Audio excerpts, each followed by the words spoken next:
Capricorn Palace, Main Hall. Aquarius, watching Leon, who was clutching the white wings of a thousand-eyed angel while exerting all his efforts to unleash the Capricorn's secret technique. The Capricorn director responsible for maintaining the heavenly path couldn't help but advise. Perhaps we should hold off on learning this secret technique for now. Aquarius, my previous judgment may have been a tad arbitrary. You might not be as suited to learning the abnormal purification secret technique from the Capricorn Palace as I thought. Of course, I'm not saying you're lacking in any way. As a genius comparable to the third-generation superintendent, your talent in secret techniques and personal integrity are both impeccable. But secret techniques also require a bit of fate. Sometimes, it's not just about having talent. How about this? If you really want to learn, I won't necessarily stop you, but this thing has a process too. We don't have to master it all at once. Right? Aquarius? Are you listening to me? After successfully purifying the struggling thousand-eyed angel, Leon wiped the sweat from his forehead and then took the silence beans out of his ears, turning around to ask somewhat confusedly, Capricorn, what did you say just now? I was saying we don't have to learn the secret technique all at once. We can do it later when you have some free time. Are you saying you've purified another one? I suppose it counts? Upon hearing the query from the Capricorn director, Leon turned back to glance at the roaring hundred-eyed demon, pinching its already bat-winged feathers, and then said uncertainly, when I continued to apply the abnormal purification secret technique on it, there was no new reaction. It's been purified completely, right? Just its appearance changed a bit. A bit? This damn thing transformed its entire race. Looking at the thousand-eyed angel, with 4 spiral beast horns on its head and 6 pairs of pitch-black bat wings growing from its back, screaming sharply at himself and Aquarius, the corners of the Capricorn director's mouth couldn't help but twitch twice. As Heaven Mountain's main divine beings, angels are divided into roughly 9 groups. The angel brought in for Aquarius to practice was a pre-pollution Hesi angel among the 9 groupings, possessing substantial strength. This 6-winged, thousand-eyed alien angel represents supreme wisdom and a gaze-penetrating sin. Though its appearance was slightly ferocious, turned into a mindless beast through pollution, it didn't lose the unique holy aura of divine beings. Approximate image, found online. However, after Leon's determined purification, the 6-winged, thousand-eyed Hesi angel successfully shed its holy burden, transforming directly from an angel into a ferocious and horrifying demon, its holy aura not just considerably reduced but obliterated. Is this really abnormal purification? Is this how the Capricorn Palace secret technique is used? Looking at the thousand-eyed demon Leon just conjured up, the Capricorn director resisted the urge to howl, ultimately twitching his mouth while asking, So, what exactly have you purified this time? I purified its split personality. Leon said somewhat sheepishly. When you first brought it, it spent a third of its time chanting hymns, a third uttering some bizarre soliloquies, and the remaining third muttering that whatever blasphemous words, changing constantly. But now it's stopped saying those things. Its condition, looks much more stable than before. Shouldn't that also count as some form of purification?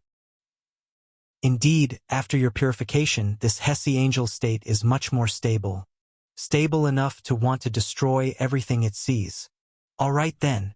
Somewhat unsure of what to say, the Capricorn director uttered his shortest sentence in days, waving to send the purified Hesi angel back through the heavenly path, with the white light beam returning it to Heaven Mountain. Capricorn, glancing at the departing Hesi angel via heavenly path, Leon couldn't help but blink while proactively inquiring. Since that angel has already turned into a demon, a rather uniquely looking angel with particularly strong destructive tendencies, is it really okay to send it back to Heaven Mountain just like that? No worries, there are only some polluted madmen left there now, no normal creatures. If it kills a few, it'd even be a relief for me. Slightly shaking his head, the Capricorn director explained with a complex expression. Originally, it was a deathless land of bliss. As long as Heaven Mountain itself isn't destroyed, Any divine being that dies within it will be reborn in the pool atop Heaven Mountain, including the one you've purified. Generally, that's not an issue, but once the whole Heaven Mountain got polluted, the angels and divine beings reborn from the pool went mad, catching any rational creatures to throw into the pool, trying to create more companions, and couldn't be killed off at all. Thus, the best solution at present is using the Capricorn Palace purification secret technique to purify these crazy divine beings, wiping out all their powers, and once we accrue a sufficient number, kill off a batch in one go, exhausting the revival water from the pool atop Heaven Mountain. Then I would seize the moment the pool dries up to enter Heaven Mountain for purification. Over the past 30 years, forget it. Not talking about it now, Aquarius. What exactly have you done with your secret technique? Glancing at the dozens of Leon-crafted demons, stacked into a small hill in the Capricorn Palace main hall, while tossing these newly born demons back to Heaven Mountain as they roared and bellowed, the Capricorn director inquired, struggling to maintain a composed demeanor. The angels you purified didn't temporarily escape the pollution to regain clarity, nor did they lose their power or had their abnormality purified. Instead, all transformed from angels into demons. I don't get it. What a coincidence. Not only do you not understand, I don't either. But since the Capricorn secret technique emblem was secured earlier, learning this technique wasn't in vain. Glancing at the recently acquired arcane inheritor, Capricorn. Upon completely purifying a thousand-eyed angel, Leon returned an equally helpless expression to the Capricorn director, ambiguously responding, I'm not too sure myself, but I recall that what polluted Heaven Mountain should be the evil pus condensed at the deepest point of the abyss, so these angels, perhaps I purified their angelic parts, hence causing this reverse outcome. I'm just suggesting a possibility, honestly. I'm not certain about the actual situation. All right then. Faced with Leon's explanation that was as good as not saying anything, the Capricorn director nodded without saying much, but secretly made up his mind that once the matter of the realm of the dead was over, he would return to the heavenly mountain and capture all those Leon-made demons for research to understand the reason for the Capricorn secret technique's mutation. By the way, while the Capricorn director was pondering the reasons and sending back those Leon-made demons, Leon seemed to have thought of something and called out, Please wait a moment. Don't send them all back just yet.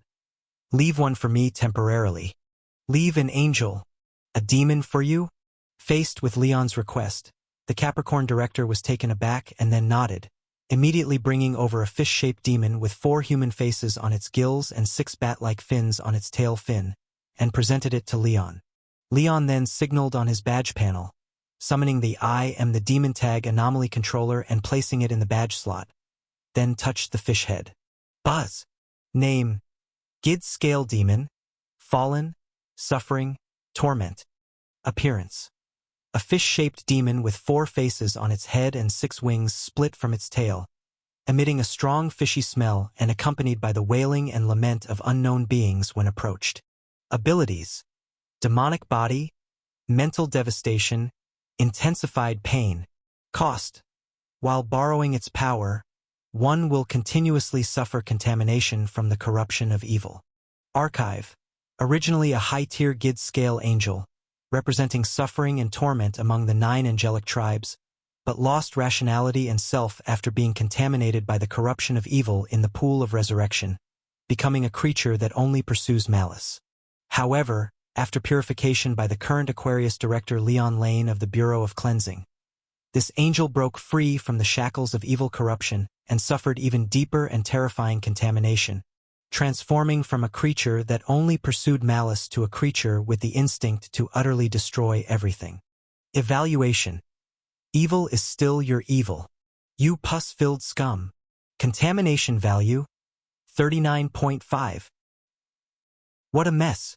Forcibly ignoring the increasingly bizarre archive and evaluation, Leon activated the I am the demon badge with a dark expression and issued a command to the fish-shaped demon in front of him. Open your mouth.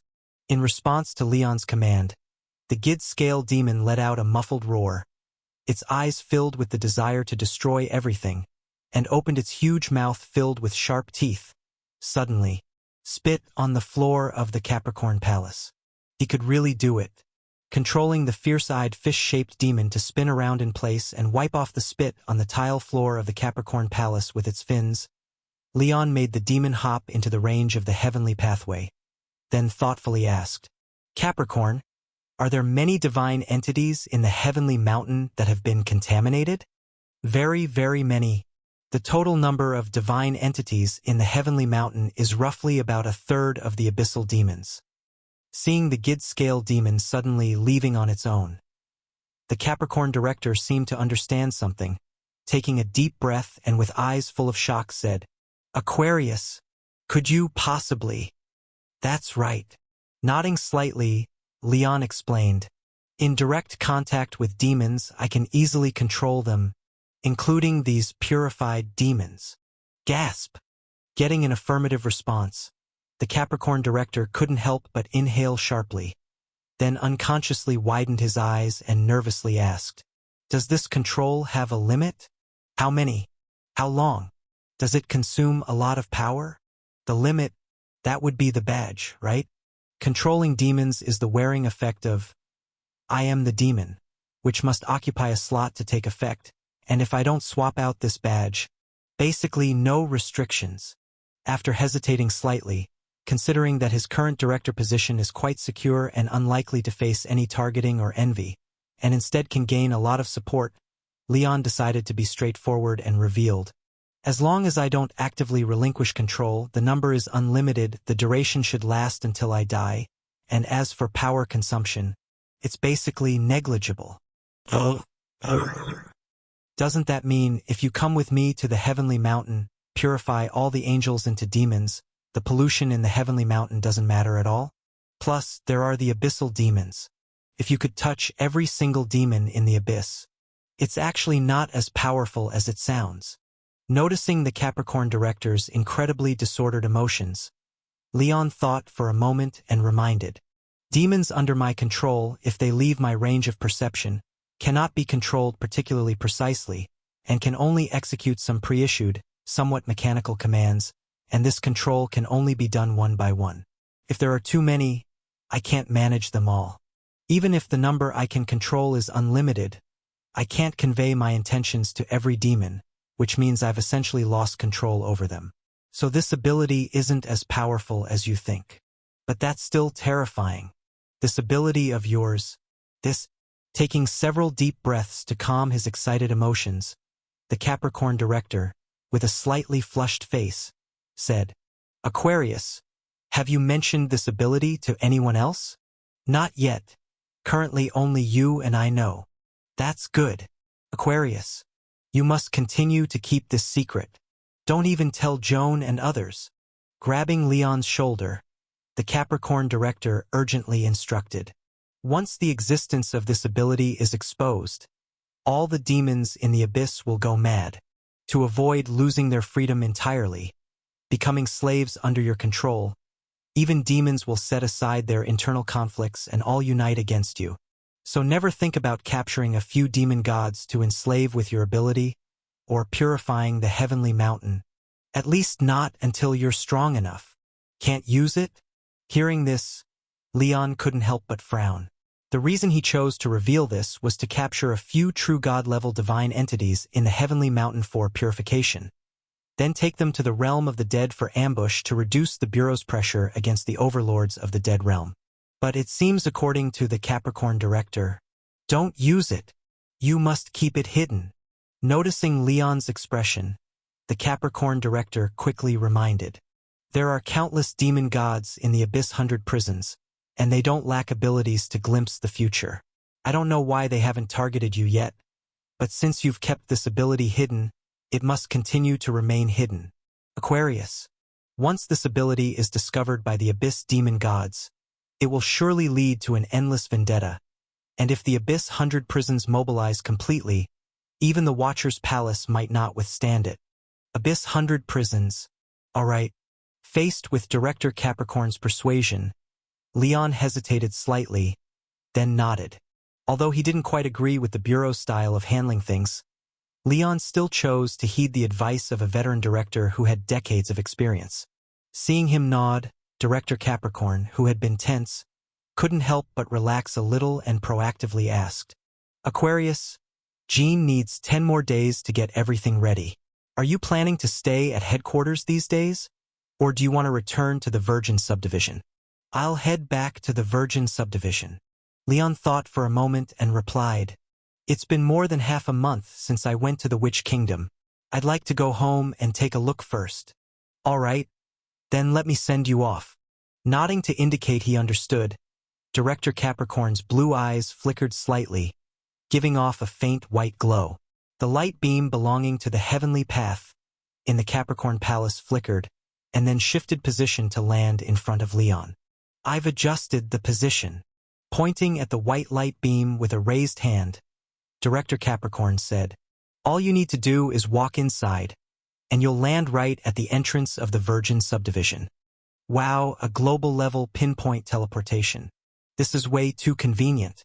Looking enviously at the light beam in front of him, Leon couldn't help but ask, Director Capricorn, how did you get this heavenly path? Are there similar special objects in the Bureau? Heh, this isn't just any special object. Director Capricorn chuckled at the question, then explained, Strictly speaking, the heavenly path is actually a special effect of the heavenly mountain dimension. Just like entering the real world grants a corporeal body, and entering the realm of the dead leaves only the soul, the heavenly mountain also has its dimensional rules. It and the Abyss 100 prisons are two sides of the same coin, able to lock onto benevolent thoughts and malevolent actions, calling to or enticing them. During my years purifying the heavenly mountain, I intercepted a small portion of this calling rule and changed the summoning drop point from the foot of the heavenly mountain to myself, enabling me to forcibly summon anyone I perceive as having benevolent thoughts directly to my side. Sending you back to the Virgin Subdivision is just an inverse use of this ability. Leon didn't quite grasp the technicalities, but it sounded impressive. Nodding with a semblance of understanding, Leon bid farewell to Director Capricorn, then stepped into the range of the light beam. After a dizzying whirl, he found himself standing not in the Capricorn Palace's main hall, but at the familiar entrance of the Virgin Subdivision. Just as Leon landed, a window in the northeast corner of the first floor was suddenly pushed open, revealing a tousled red-haired head. I wondered who it was. Turns out you're back. Squinting to look him over, the red-haired director, who appeared rather sleepy, relaxed and smiled, waving to Leon at the entrance. Come on in. Don't bother with the front door. Just climb through the window. Director. Hearing that, Leon looked up at the dark night sky, figuring that Anna and the others were probably not awake yet. So instead of heading straight home, he turned towards the red-haired director's office and climbed in through the window. Leon. Grabbing a bottle from the table and taking a swig, the silk-robed red-haired director plopped herself on the desk and, with some curiosity, asked, Why'd you come back by yourself? What about Lila and Joshua? Director Capricorn summoned me to headquarters with the heavenly path. After the board meeting, I returned. Lila and the others should still be on their way back. I see. The red-haired director nodded, taking another long swig, her expression slightly wistful as she looked up at Leon standing in front of her. Director. Though the Bureau style has always promoted capability, your rise through the ranks is exceptionally fast. It's been less than half a year since you joined, and already I have to call you Director. Director is just a title. But you, Director. Glancing at the disheveled blanket on the sofa, Leon frowned at the bottle in the red-haired director's hand and couldn't help but ask, Were you sleeping? Why are you drinking right after waking up? I didn't just wake up. It's just that I'm having a few more drinks to get ready for sleep. Ugh. After downing the last of her drink, the red-haired director, a blush coloring her cheeks, gazed blearily at Leon, then teasingly said with a coy smile, Boy, being a director changes you, huh? Already starting to boss me around. Fancy a drink yourself. You boozy redhead. As the red-haired director opened another bottle and offered it with a grin, Leon took it with some exasperation. Then you should get some sleep. I won't bother you anymore. Forget it, it's almost dawn already. What sleep? Checking the sky, now graying with the dawn light. The red-haired director popped a bottle of wine and lounged casually, crossing her legs on the desk as she cheerfully asked, "So the board meeting was about the realm of the dead, right? Did you directors come to any conclusions?" "I suppose we did." After some thought, Leon replied, "The Bureau plans to go to war with the realm of the dead." Startled mid-sip, the red-haired director coughed, spilling wine on the front of her white robe, creating a large, deep pink stain. "Going directly to war with the realm of the dead? Those those usually cautious folks chose decisiveness this time." "Old-timers, right? You were going to say old-timers." Watching the red-haired director as if she'd just encountered a scuttling cockroach, Leon nodded helplessly, confirming. Initially, the direction was to continue negotiations, but after Director Sagittarius laid out the realm of the dead's demands, I handed over those 40 True God materials to Director Taurus to forge an object targeting the overlords of the dead realm, so it pretty much passed with full support. "I see." After hearing Leon's account, the red-haired director nodded knowingly. "That sounds like the board meetings I know. If the dead realm's terms weren't too harsh and you hadn't made your intervention, the result would still have been continued talks. So who's going? Bet I'm left out again." "Huh. Correct." Leon nodded. "According to Director Taurus and others, this action will only mobilize the directors from the Zodiac Bureau, specifically Aries, Sagittarius, and the like. You, Director, must stay and watch over the 12 ant nests to ensure they're safe."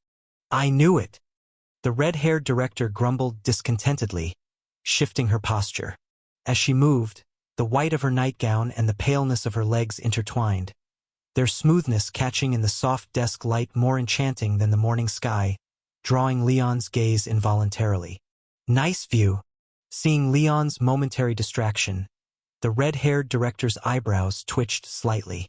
She dipped her finger into the spilled wine, tracing a seductive wine-red line along her soft thigh, suggestively proposing, "How about a deal? Guard the house for me and I'll let you have a touch. Damn it." After finally tearing his gaze away from the water stain, Leon looked at the red-haired chief's hazy eyes and her slightly flushed neck and couldn't help but twitch his mouth. She's definitely had too much to drink and is acting up again. How about it? Looking at the silent Leon standing in front of her, the red-haired chief kicked off her shoes, gently tapping her white heel against the side table of the desk, and smiled. "Won't you reconsider? If you just stay here for a few days, you could—" "No chance." With extraordinary willpower, Leon refused the red-haired chief's invitation, took a step back and said with a black face, "Stop fooling around. I'm already married. So you're rejecting me because you're married, not because you're not interested, right?" "Don't worry. I won't tell anyone." The red-haired chief, with her drunken eyes, raised her hand and beckoned Leon with a finger. 2 strands of fiery red hair coiled around Leon's waist like a lover's arm, forcefully dragging him back, leaving 2 deep ruts in the carpet. "Come on, Leon, just agree to it." Right hand gripping Leon's wrist like a vice, she pressed his hand against her thigh, rubbing it twice. Her voice turned soft and sweet. Blinking with a pitiful look, she said, "You've already touched. You can't just go back on your word." I didn't agree, all right? And even though I did touch, it felt like I was being forced. And just how much did you drink anyway? Seeing the pile of bottles behind the cabinet like a small hill, Leon struggled a bit but found he couldn't break free, so he tried to persuade. "Chief, you're drunk." "No, I'm not drunk." After completing an utterly classic drunken outburst, a glimmer of moisture appeared in the red-haired chief's eyes. She raised her face, tearfully saying, "You have to agree after touching. Guard my virgin subbureau for me. Hick, why am I always the one left behind? It's not fair. I also want to go to the realm of the dead. I want to rescue Emma. I don't want to stay here and wait." "Emma." Upon hearing Emma's name, Leon fell silent for a moment, and his struggling waned somewhat. Emma, who had given him so much help and almost was there before Veronica, was naturally in his thoughts. Ever since he found out she was also in trouble, He had been constantly thinking of rescuing her quickly. However, the situation in the realm of the dead couldn't just be charged into. He didn't even know where she was being held, and he was already on the blacklist of the overlords of the dead realm. If he rashly rushed in, not only couldn't he save anyone, but it would be a pure sacrifice. So the only feasible way was to use his position as a board member to mobilize the entire cleaning bureau's power to pressure the overlords of the dead realm to make concessions and bring back Emma and the captured cleaners. The reason for not bringing it up in a board meeting was to avoid being seen as impulsive, which could affect the trust other board members had in his judgment. So he was deliberately avoiding that topic, though he was internally quite anxious. And having a closer relationship with Emma, the chief was undoubtedly feeling worse than he was. Also glancing at the mountainous pile of empty bottles and some swept-aside shards of glass in the corner, Leon couldn't help but sigh, giving up on struggling further. Instead, he reached out and hugged the teary-eyed red-haired chief, gently patting her back. If his guess wasn't wrong, the chief probably didn't have any living relatives. The only somewhat close Taurus board member was extremely busy, and others in the bureau were more subordinates than friends. So, during the years when Leon wasn't part of the Virgin Subbureau, Emma was probably her only friend.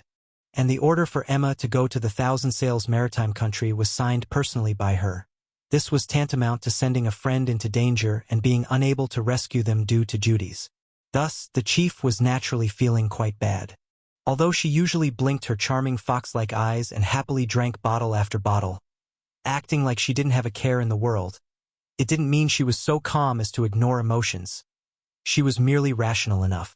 But now, having consumed enough alcohol to activate the immortal in liquor 5 or 6 times, the limits of rationality were numb. On learning from him that she still couldn't participate in the mission this time, her emotions finally got a bit out of control. "Chief," gently patting the red-haired chief's back, producing a reasonably sized alcohol-induced hiccup, and understanding Leon hesitated for a moment before softly saying, "If you're really feeling bad, I didn't intend to cry." Sniffing her runny nose, the red-haired chief slightly lowered her head, pressing her forehead against Leon's chest, muttering in a muffled voice, "I'm just a bit tipsy. Just let me lean on you for a bit." "Your stubbornness. Go ahead. Lean." Not exposing the red-haired chief's lie, allowing her to bury herself against his chest and organize her thoughts, Leon lightly patted her back to comfort her, his thoughts involuntarily starting to wander. Although he indeed touched the chief's thigh, it was under duress and not his intention. Well, he admitted there was a tiny part of him that wanted to, but he refrained from acting on it, directly refusing, just didn't have her strength. And, speaking of this embrace, it should bear no other meaning, only considered a comforting gesture of friendship, not infidelity. Right? Right? Right? Leon. Amidst Leon's moral struggle and wandering thoughts, the red-haired chief suddenly hiccuped lightly and murmured in his arms, "I suddenly remembered that leaf from before." Leaf? Hearing this, Leon paused and immediately understood. The 7 leaves recording different if lines? If line? What's an if line? Not an if line. If means hypothetical, like if I hadn't married Veronica, but chose someone else, the different futures that might have unfolded. Oh! Nodding in semi-understanding, the red-haired chief reversed her grip to hug Leon's waist, sniffing and said, "Do you think our current position resembles a scene from my leaf? From your leaf?" Recalling what the chief mentioned, Leon's expression turned indescribably awkward. In the chief's leaf, it seemed like he had become a true womanizer to earn a Neptune badge, enacting a slew of repetitively similar scenes with the chief. "The scene you're referring to wouldn't happen to be—" "Yep, that one," the red-haired chief hiccuped, in a sudden bright white light, humming, "Leon, us doing this? Isn't it a bit unfair to Veronica?" Ah! The moment the white light brightened behind him, Leon instinctively sensed something. Before the cry came from behind, he turned sharply. As expected, Joshua, who was supposed to still be on the road, was naturally sent back by Capricorn. And right now, the Revelation girl looked at him and the chief with shock. Upon noticing his gaze, She apprehensively covered her mouth, frantically shaking her head. I didn't hear anything. I absolutely won't speak a word. I knew it. Actually, the real situation isn't like what you just saw. Leon placed the whimpering red-haired director on the sofa, pulled a blanket over her, and then turned to face Miss Crasher and Joshua, making an effort to clarify. The director got drunk and was talking nonsense just now. We didn't do anything to betray Veronica. Ha! Upon hearing this, Prince Freckles couldn't help but let out a chuckle. He instinctively wanted to make a sarcastic remark but suddenly felt a slight chill on his face, realizing that Leon's gaze was already fixed on his right cheek. Humph, just a brute who only knows how to use his fists. I can't be bothered to stoop to your level. Faced with Leon's slightly raised right hand, Prince Freckles magnanimously chose to forgive his brother-in-law's actions, turned his head, and left the director's office. Meanwhile, Miss Crasher involuntarily shivered, then nodded repeatedly, saying, Right, it must have been the wrong time for me to come. There must be nothing going on between you and Director Olivia. Forget it. I know I'm innocent. You can think whatever you want. Leon nodded somewhat helplessly, then glanced at the red-haired director who was lying sideways under a thin blanket on the sofa, having fallen asleep at some point. He then requested, Layla, I need to go home for a bit. Could you please look after the director? Huh? Can I do it? Just keeping an eye on her will do. The director might have drunk a bit too much today, but she won't cause any trouble. You just need to hold her back when she starts acting up, to prevent her from saying anything out of line. Oh, okay. I should be able to handle that. Thanks a lot. After entrusting the director to Miss Crasher, Leon glanced at the brightening sky outside, then got up and slipped out through the window of the director's office, heading back to the happy apartments, via the mirror world. Accompanied by the puppy's milky bark, Leon made his way through the mirrors along Ship Bridge Street, finally emerging from the window of the 6th floor of the happy apartments. He deftly slid down the windowsill and returned to his own bedroom. Indeed, only this place feels like my real home.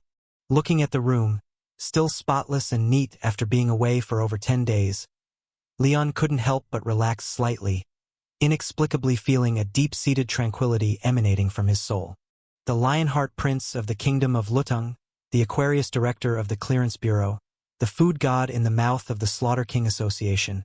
While these are also aspects of me, it might sound a bit pretentious to say so.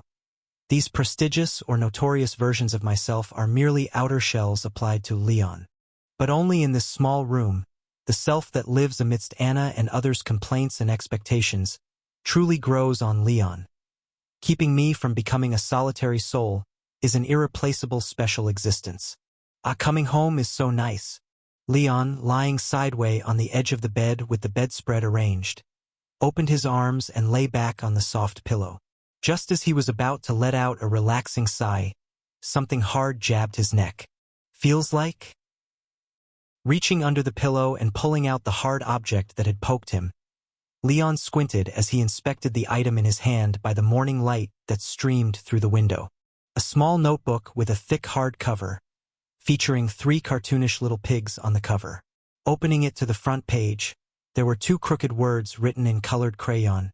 An account book? William doesn't have a habit of keeping accounts. Anna's accounting book is in the kitchen drawer, and this is clearly something belonging to Melanie. Hesitant for a moment with his little sister's account book in hand, Leon ultimately couldn't hold back his curiosity and flipped through it, immediately understanding why it ended up under his pillow. Although Anna has a gentle temperament, she unexpectedly takes a stern approach to education. She's always on high guard with the 2 troublemaking devils, and an accounting book wouldn't be easy to hide. The only place she wouldn't thoroughly check is Leon's room. Flipping through the account book with interest, seeing a series of entries involving ghostwriting homework, forging teachers' handwriting to write notes skipping classes, or even signing low-score exam papers and rewriting parents' opinion forms, Leon couldn't help but chuckle softly. TSK, TSK, TSK. The original accumulation of capital truly harbors sin, and violates quite a few school rules. If Anna saw what's inside this account book, it would surely result in a spanking. Shaking his head slightly, just as Leon was about to put the account book down, he suddenly noticed a curious new entry. Informer fee, 2 silver wheels per week. Informer fee. Could it be the kind of informer fee I'm thinking of? Looking at the crayon marking next to the informer fee, which was the same exclusive green frog symbol as Veronica's sister-in-law investment, the corner of Leon's mouth slightly twitched. He then turned back to the piggy account book's front page, finding the small font project notes on the back cover. Help the generous sister-in-law keep an eye on the philandering big brother, prevent malicious women from ruining the brother-sister-in-law relationship, and collect a weekly informer fee from sister-in-law. If specific findings are made, the informer fee for that week doubles, along with an additional special investment from sister-in-law. While these are harmless entries, flouting school rules over time isn't advisable. Don't blame your brother. Seeing a string of green frog informer fee marks in the account book, Leon silently closed Melanie's account book and hid it in the cupboard grid outside the curtain, knowing that dust wouldn't settle here as Anna wipes it carefully every 2 days, ensuring it's 1000% not overlooked. Kids should focus on studying, not thinking about making money all the time. Big brother is doing this for your own good. This is a lesson of love. Definitely not brother's revenge. Carefully tucking the curtains slightly inward, confirming that Anna would notice immediately upon entering, Leon lay back down in bed, intending to nap a bit before Anna and others woke up. Just then, he heard faint sounds coming from the living room. Moments later, a slender girl with braided hair on one side gently opened the door and peeked inside with anticipation. Her eyes, as clear as lakes, immediately filled with waves of joy. "Brother, you're back." Just got back." Responding as he sat up, seeing his sister still in her sleepwear, Leon spoke somewhat sheepishly. "Anna, did I wake you with the sound of my footsteps just now?" No. Shaking her head hastily, the slender girl curved her beautiful brows and eyes, full of joy, saying, "I come to your room at this time every morning. Brother, was your business trip smooth this time? Were you hurt? How long can you stay home this time? Do you come to my room every day when I'm not home?" After listening to Anna's words, Leon's expression slightly froze for a moment, and corresponding scenes involuntarily surfaced in his mind. When he left home, she would quietly come every day to have a look, hoping to see him appear in the room and greet her with a smile. But she could only sigh softly in the end and either leave, slightly disappointed, or sit on the bed for a while. "Sorry, Anna. I've been really busy lately, and I can't stay home for too long this time. I might have to leave again in about 7 or 8 days." "I see." Seeing the hint of guilt on Leon's face, the slender girl blinked, then reached out to help straighten his collar and said with a gentle smile, "Having 7 or 8 days is already very, very good, and it's not like you're just idling around. You have very important serious business to attend to." At this point, Anna suddenly paused slightly, then stopped adjusting his collar and said with a somewhat difficult expression, "Brother, where exactly did you just go?" "Huh?" Faced with Anna's question, Leon was momentarily stunned and then asked back, "I just got back from the office, reporting on my business trip to the director. Is there something wrong?" "Is there something wrong? Everything is very wrong. Okay?" Looking at the lipstick mark on Leon's collar and smelling the mixed scent of alcohol and perfume on him, the slender girl pursed her lips, then angrily pinched Leon's waist hard. Noticing what his sister was looking at, Leon realized these lingering traces, quickly waved his hand to explain. "Anna, it's not what you think. The director has been troubled recently and drank a bit too much today, and I happened to return, so she leaned on me. Really, I didn't do anything." "You better not have." After giving the increasingly suspicious brother a glare, the slender girl said nothing more but reached out to help him take off his jacket, picked 2 drunken red hairs off it, and handed them back into Leon's hand. "Take off your clothes." "Huh. Quickly change into something without a lipstick stain. I'll wash this shirt for you." Rolling her eyes at Leon in exasperation, Anna couldn't help but pinch his waist again, then reminded him through gritted teeth.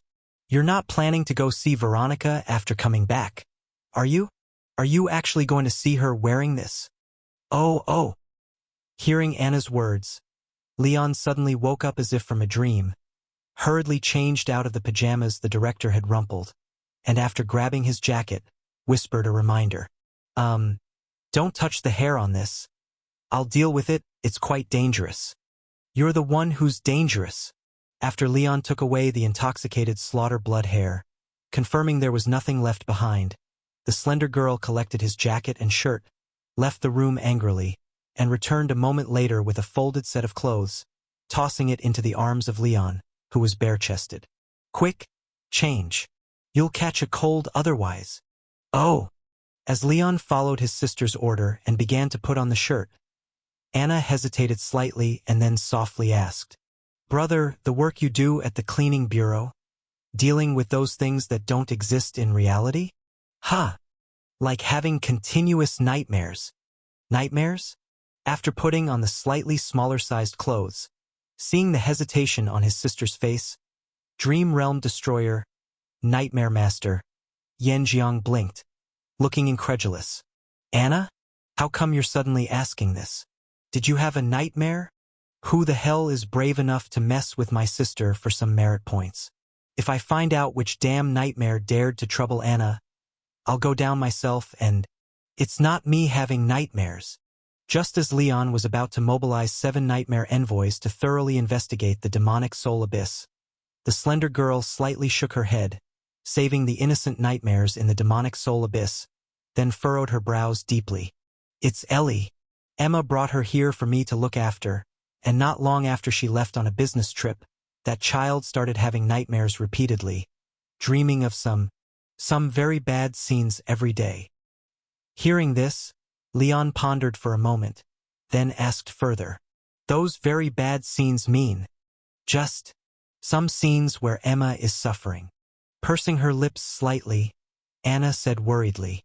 The child can't clearly explain the situation, but she feels very upset every time she wakes up, and yesterday she even held me crying non-stop, no matter how I comforted her, and kept saying things like, Mommy is in pain, and it's so dark around. Emma Sr. After hearing Anna's worrisome recount, Leon, who guessed what was happening, fell silent. The sin of the precious flower possessed by Emma Sr. and the jewel flower's woe, held by young Ellie, are actually a pair of undead anomalous items, likely having some sort of connection between them.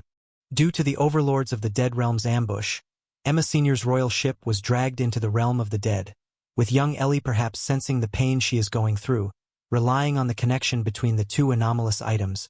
Brother! Noticing Leon's odd expression, Anna couldn't help but grab his arm, asking urgently, Do you know something about Ellie's nightmares? Does this mean Emma really is in trouble? After hesitating briefly, Leon reluctantly nodded. Emma Sr. was ambushed by the enemy during a mission and was captured along with dozens of cleaners. Although she is hopefully still safe now, she's being held in a very dangerous place and can't come back at the moment. Upon hearing Leon's words, Anna trembled slightly, then couldn't help but grasp Leon's arm and ask, So, after these 7 or 8 days you're actually going to... I knew it would be like this.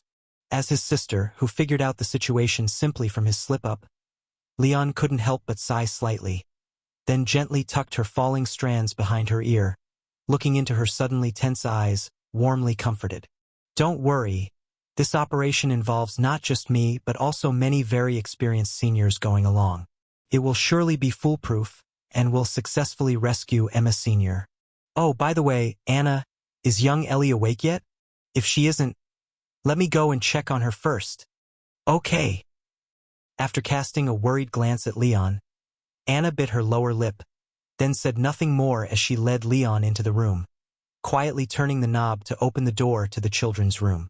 The layout of the Happy Apartments is not small, designed initially for 3 generations to live together. Therefore, even with 3 small beds set up, the space still doesn't feel too cramped, and the closest bed's headboard is more than 3 steps away from the room door. Yet, even so, As Anna pushed the door open, the small bed furthest from the room door immediately creaked, as a little head popped up with tiger-like exuberance. Big Brother's back? Upon seeing Anna's familiar silhouette behind her, William's round eyes steadied slightly.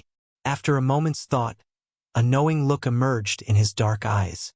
In Leon's somewhat speechless expression, William pointed to Melanie next to him, sleeping sprawled out with her pant legs rolled up to her knees, making a silent gesture to Leon. "Account book? You really know her well, but this time it's not about the account book." Shaking his head at his mischievous little brother, Leon raised a hand to signal silence, then took off his shoes to tread softly across the carpet, heading towards Melanie and little Ellie's bed. Due to the special relationship between the Ryan family's eldest brother and Emma, even though little Ellie is only temporarily staying at the Ryan family's, she still has her own small wooden bed, with several colorful crayon sketches stuck to the headboard. However, at this moment, this playfully cute little bed is empty. Little Ellie, who should be sleeping in her own bed, is nestled anxiously in Melanie's arms, with hair scattered in a shade similar to Emma's light chestnut. Even though the room wasn't particularly warm, little Ellie's forehead was beading with fine sweat. Her usually serene and adorable little face was filled with panic and anxiety. Her two fair little fists involuntarily clenched slightly, like a startled porcelain doll, her entire little body trembling subtly. Meanwhile, Melanie, who'd long since tossed aside her pillow, slept sprawled horizontally, snoring softly with her mouth half open, unconsciously holding little Ellie's head tightly, occasionally mumbling indistinctly, probably murmuring comfort like, "Don't be afraid." Gently pulling back Melanie's arm, Leon reached out to touch little Ellie's warm forehead and, confirming there was no sign of a nightmare's visit, let out a soft sigh. It's confirmed. The child isn't having a nightmare, but she truly saw something from Emma.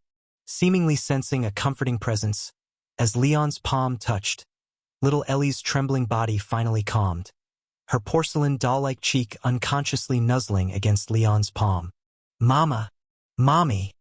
I'm here! I'm here!"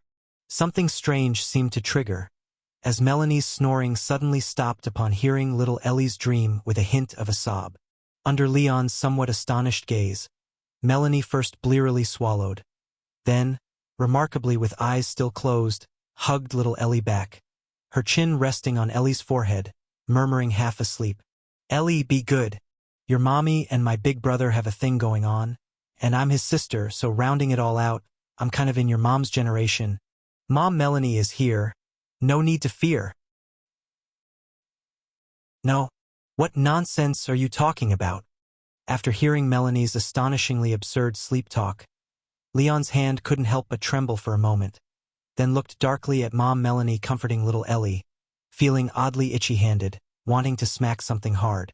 The fact that she could wake instantly upon hearing keywords and comfort little Ellie without even opening her eyes proved that Melanie had undoubtedly developed a habit over the days, coming over to care for little Ellie whenever she had nightmares.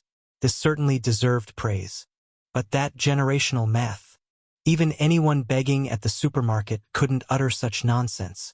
After 2 deep breaths, suppressing the urge to give her a thorough spanking, Leon pinched Melanie's mouth, full of outrageous words, preventing her from speaking more absurdities, then darkly roused her awake. MM? Big MM? Your big MM has business to handle now. As for that informer fee and Mom Melanie's matter, it'll be settled later when Big MM is done. Shooting a glance at Melanie's face full of bewilderment, Leon carefully extracted little Ellie from her embrace, then switched to the Leon of Nightmares badge, pressing his forehead against little Ellie's brow, utilizing the Lord of Nightmares' power to insert his consciousness into her dream. The sky black as night, the ground pale. Where the dark sky and pale earth meet, a no-return path strewn with wandering deceased stretches from the gate of the deceased to the deepest part of the realm of the dead, resembling a bone-white spine arching from the realm's depths. The seemingly endless no-return path, crossing through the stone-laden and path-filled Sage's Cemetery, leads to a pale marsh filled with transparent specters and dark fog. And deep within the entire ghostly mire, a massive city built of countless gray tombstones the size of human heads, where numerous red-eyed death crows roost on its bastions, stands silently within the ever-present black fog. Dawn! When the sun in the realm of the dead reaches the sky's zenith, that cold and deathly sunlight descends, slightly dispersing the dense fog in the mire, and a sharp, piercing bell sound like a brittle bell suddenly emanates from the center of City of Regret. Is it time? As if activated by the bell, the ghosts wandering aimlessly in the dark fog are all awakened by this piercing sound, turning their heads toward the deepest part of the ghostly mire. It is time. It is time. It is time. After shouting almost in unison, the ghosts, having reformed their physical bodies, quickly wear expressions of human-like nervousness on their faces, then move desperately through the muddy white mire, rushing toward the gray giant city shrouded in black fog.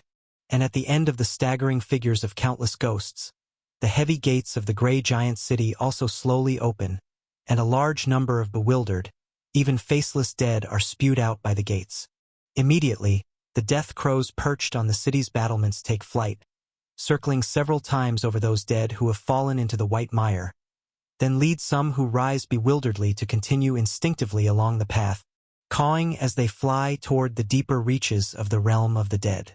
As these dead expelled by the City of Regret leave, the death crows hovering over the next batch will, as their predecessors did, fold their wings and settle on the city battlements after the respective dead stagger into the city gate, closing their blood-red eyes one after another.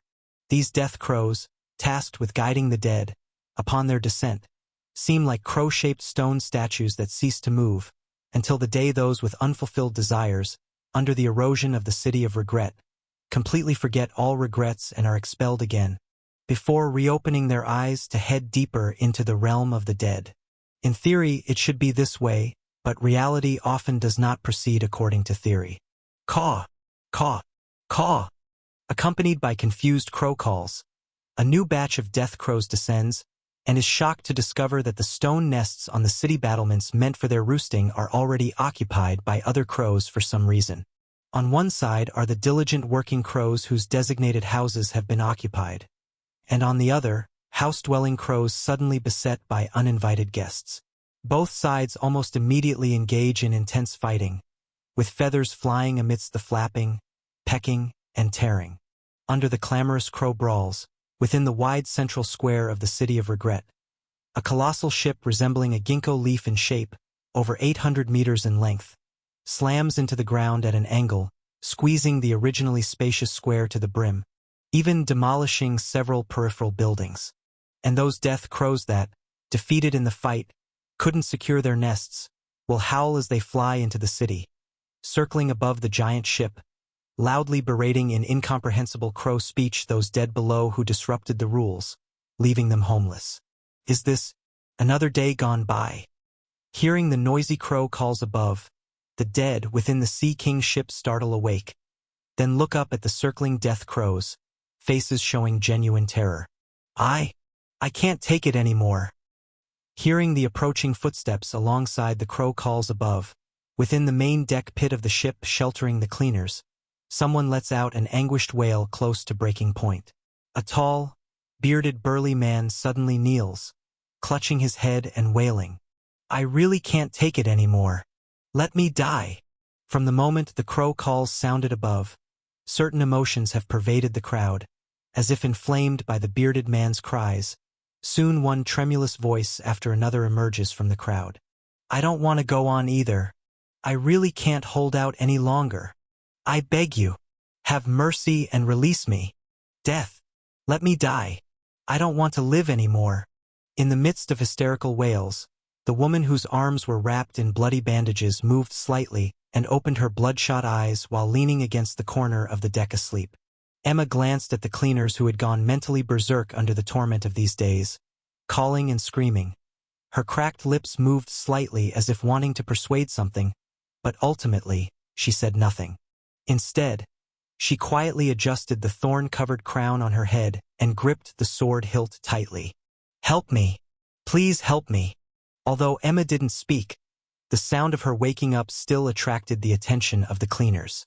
Upon realizing she had awakened, The bearded burly man was the first to break down. He trembled, then got up and staggered over, falling onto his knees with a thud at her feet on the deck, and began desperately banging his head as he hoarsely begged. "You can kill me. You have the power to end me. I'm begging you. Do it. Do it." Faced with the burly man's bizarre plea, Emma's lips couldn't help but tremble. After a moment of silence, she gently shook her head and then persuaded with a voice sounding somewhat hoarse, yet still gentle. "Baflo, just hold on a bit longer. It's not truly desperate yet. Even though we possess immortality-type anomalies, for the overlords of the dead realm who grasp death itself, killing us would still be incredibly easy. Yet they haven't done it. Instead, they've been endlessly torturing our spirits and bodies using various methods. No, I don't want to hear it. I just want. Baflo, listen to me." Emma raised her volume slightly, stopping the bearded man from continued wailing. With the footsteps from below growing closer, she leaned weakly against the side of the deck, doing her utmost to persuade. "I don't believe the overlords of the dead realm would be so bored as to deliberately target us with torment. There's only one reason I can think of. They're wary of the Bureau's stance and dare not kill us genuinely. At least they cannot act directly. So the purpose of these deliberately arranged torments is to push us to mental collapse. So overwhelmed we seek death voluntarily. If we were to kill each other, they wouldn't need any explanation to the Bureau." At this point, Emma paused her speech slightly, then looked around at the cleaners with diverse expressions, raising her voice slightly. "I know these days have been hard, constantly facing life's greatest regrets and remorse, unbearable to anyone. But please, no more talk of not wanting to live. The Bureau won't abandon us carelessly, no matter how tough the torments are. There must be an end. The more frequent and urgent the torments from the overlords of the dead realm become, the closer we are to regaining freedom. As long as we can hold on, not give up on ourselves first, wait for the Bureau. No one is coming." Suddenly, a male cleaner with eyes bloodshot interrupted Emma's reassurance. He held his head with both hands, fiercely scratching the skin on his face with his nails, yelling out in pain. "It's been over half a month. If they were coming, the Bureau would have arrived long ago. Even if they couldn't come, they could send a message. But there's been no sign until now. We've been abandoned. Nobody will. They will." Recalling the figure who, despite the same painful memories, carried her along the no-return path, crossed the black and white bridge, and returned from the realm of the dead with her on his back, Emma couldn't help but take a deep breath, then interrupted the male cleaner's desperate yells through clenched teeth. "Don't give up. Someone will come." Listening to the footsteps already beneath the deck, Emma's face turned pale as paper, her blood draining away. She took rapid, bellows-like breaths as she struggled to open her lips, murmuring as if persuading others and reminding herself, "I know him. Regardless of what others do, he will come. I mustn't let him find me gone. Hud hud hud." Just as Emma gritted her teeth and gripped the long-handled rapier, the footsteps below the deck gradually faded away. The previously uneven and dense sounds fell silent, leaving only a light and small soft footstep. Hearing the sound of soft cloth slippers dragging on the floor, the bearded strong man who had just kowtowed and begged Emma to kill him completely suddenly trembled all over. He involuntarily took half a step toward the entrance of the deck but immediately recoiled as if bitten by a snake. Creak! Accompanied by a soft sound of wood friction, the trapdoor on the deck of the king's ship moved slightly, as if someone was trying to push it open from below. But this trapdoor leading to the lower cabin had long been sealed by the cleaners using various means. The people below had tried several times but couldn't push it open and had no choice but to laboriously raise a small fist and knock forcefully on the cracked trapdoor bottom. "Daddy!" When the clear child's voice came from below, the bearded strong man's legs suddenly went soft, and he fell to his knees on the deck with a thud. The child under the trapdoor seemed to hear the sound above and couldn't help but happily shout through the door. "You're outside, right? Daddy! Open the door! Hud hud hud! Open the door! Why are you ignoring me? Daddy! Baflo, are you okay?" glancing at the bearded strong man lying half-prone on the deck, wanting to go toward the trapdoor but unable to move a step. The woman cleaner standing in front hesitated for a moment, then suggested, "How about I just send the child?" "No. Don't." Hurriedly stopping the woman cleaner, the bearded strong man propped himself up on the deck and tried to move toward the trapdoor. Unfortunately, his legs were uncontrollably trembling, and after a long while, he had moved less than a meter, still quite far from the trapdoor. After waiting for a while without anyone coming to open the door, the child's voice under the trapdoor seemed a little anxious, knocking on the door and saying fearfully, "Daddy, come help me open the door. There's such a bad smell of smoke at home. So hot. Let me out. Okay? I can see red flowers that can dance. They're licking Aunt Mary's cabinet and coming toward me. Daddy, open the door. Please? I won't be naughty anymore. Don't lock me at home." The child's voice below the deck gradually took on a crying tone. Soon, a large amount of choking gray smoke began to seep up through the cracks between the trapdoor and the deck, as if a dangerous fire had indeed occurred below. As the child truly began to cry and begged him for the third time to open the door, the bearded strong man could no longer hold back. He jumped directly forward, crashing open the half-mast on top of the trapdoor, desperately clawing at the groove of the trapdoor. Unfortunately, the groove of the trapdoor had long been completely sealed by exotic objects to hold for a while longer.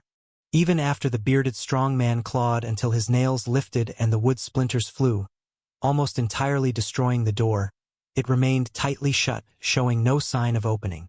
"Open the door!" Seemingly coming to his senses, the bearded strong man, driven by emotions, suddenly turned around, looked at the woman cleaner who had just spoken, knelt on the deck with eyes red and begged, "I beg you, please open the door. All right." The woman cleaner bit her lip, seemingly wanting to persuade him otherwise, but finally closed her eyes, reached out and gently tore towards the trapdoor. Clang! A clear mechanical click came from below. With the woman cleaner's tearing action, the trapdoor, which seemed like it had been welded shut, sprang open. The dim light of the realm of the dead shone down, illuminating the tear-streaked face of the little girl below. "Daddy!" Once the bearded strong man's trembling arms lifted her from the smoke-filled cabin. The little girl wearing white rabbit slippers immediately extended her chubby arms and clung tightly to his neck, her eyes red and choking with sobs. "I kept calling and you didn't come open the door. I thought you didn't want me because I was being naughty." "Never, never." Trembling all over, holding the little girl and feeling the small heartbeat he had been missing for over 10 years, tears and snot blended on the bearded strong man's face. He couldn't help but kneel on the dirty deck and continuously promised between sobs, "I won't abandon you.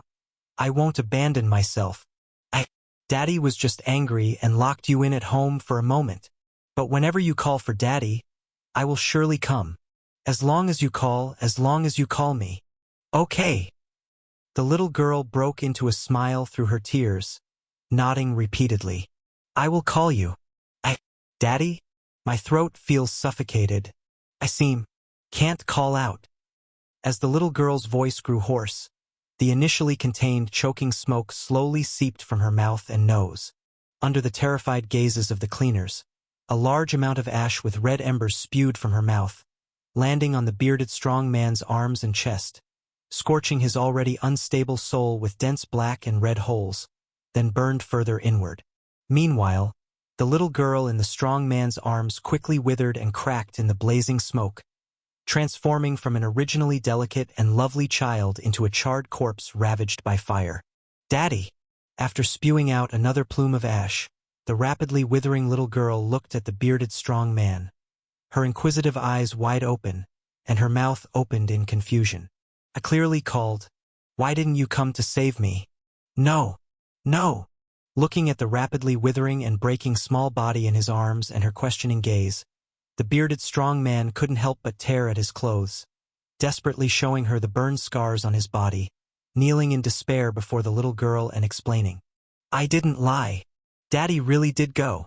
Right after I found out about the fire, I rushed in. I searched the entire house. But I, as the small body gradually disintegrated, in his smoke-blackened and red-tinted vision, the bearded strong man seemed to once again see the burning and falling cabinet and his daughter beneath it, watching him pass by, unable to call out, only watching his back as she was burned alive. I didn't hear you. Amidst the bearded strong man's desperate cries, the holes burnt into his body by the smoke became ever larger, almost splitting him from the chest down. Yet he seemed oblivious, only knowing to desperately bang his head against the deck in front of him, until pierced through the chest by a rapier. It's you again. After Emma gritted her teeth and stabbed the burly man with a beard, cutting off his painful wailing and dragging him away from the trapdoor, the shriveled little girl on the ground suddenly opened her eyes, climbed up and looked over with displeasure. How many times have you interrupted me prematurely? Looking at Emma, pale-faced and standing before her, holding a slender sword and staring her down, the little girl tilted her head slightly, squinting her eyes as she questioned. I remember telling you from the beginning, don't interrupt me while I'm listening to wails, or bear the consequences. Did you not hear, or do you not understand? Faced with the questioning from the little girl, Emma couldn't help but breathe heavily, instinctively stepping back half a step, yet she still tightened her grip on the sword handle, gritting her teeth as she retorted. Of course I understand, but your damned ugly tricks, like you, this worthless ruler, have no value at all. Hee hee. Facing Emma's hatred-filled berating, the shriveled little girl didn't care and pouted, then fell forward altogether, while a palm-sized wooden puppet emerged from her soul full of pain. After slightly stretching its body, the small puppet stood on the little girl's back, looked up at Emma across from it, and responded with disdain. What do you humans know? The city of regret and ghostly mire I created have been recognized by the world. Those souls full of regret and remorse can only move on to the cliff of the end to return to the world after being purified here. If I didn't handle these souls and let them pile up here, the number of living beings in the human world would drastically reduce. From this point of view, I am a great benefactor to humans and the entire living world. What's wrong? Have nothing left to say? Seeing Emma biting her lip and glaring at him, the small wailing puppet couldn't help but put its hands behind its back, looking up at her as it leisurely said, Remember, don't try to judge me with your narrow perception. Although I do take pleasure in listening to wails, it is my due reward. Moreover, only the heartfelt wailing can wear down the useless obsessions of you humans. Grind away those so-called regrets and remorse, and purify your filthy and heavy souls. Only after my processing can the impurities in your souls be removed and not pollute the entire world as they return to the origin along the cliff of the end. Forget it. Why am I telling you this? Even though he had already patiently explained, but the woman still stubbornly stared at him with angry eyes. The wailing puppet, ruler of the city of regret, couldn't help but shake his head with some reluctance, and then announced, You don't need to understand my greatness. As humans, you just need to meekly endure. Besides, since you interrupted his wailing, you should repay it with your own. After announcing his next target, the wailing puppet bent its neck downward 90 degrees, glanced into the cabin below through the deck, and after slightly selecting, looked up again with interest. From the perspective of material, you are much better than that bearded man. His regret is that he couldn't save his daughter, just lost one family member, but you directly caused the death of your entire clan. Among your people, quite a few harbor hatred towards you. There are many lingering here, so who do you plan to face first? Your father? Your mother? Or relive the execution of your entire clan?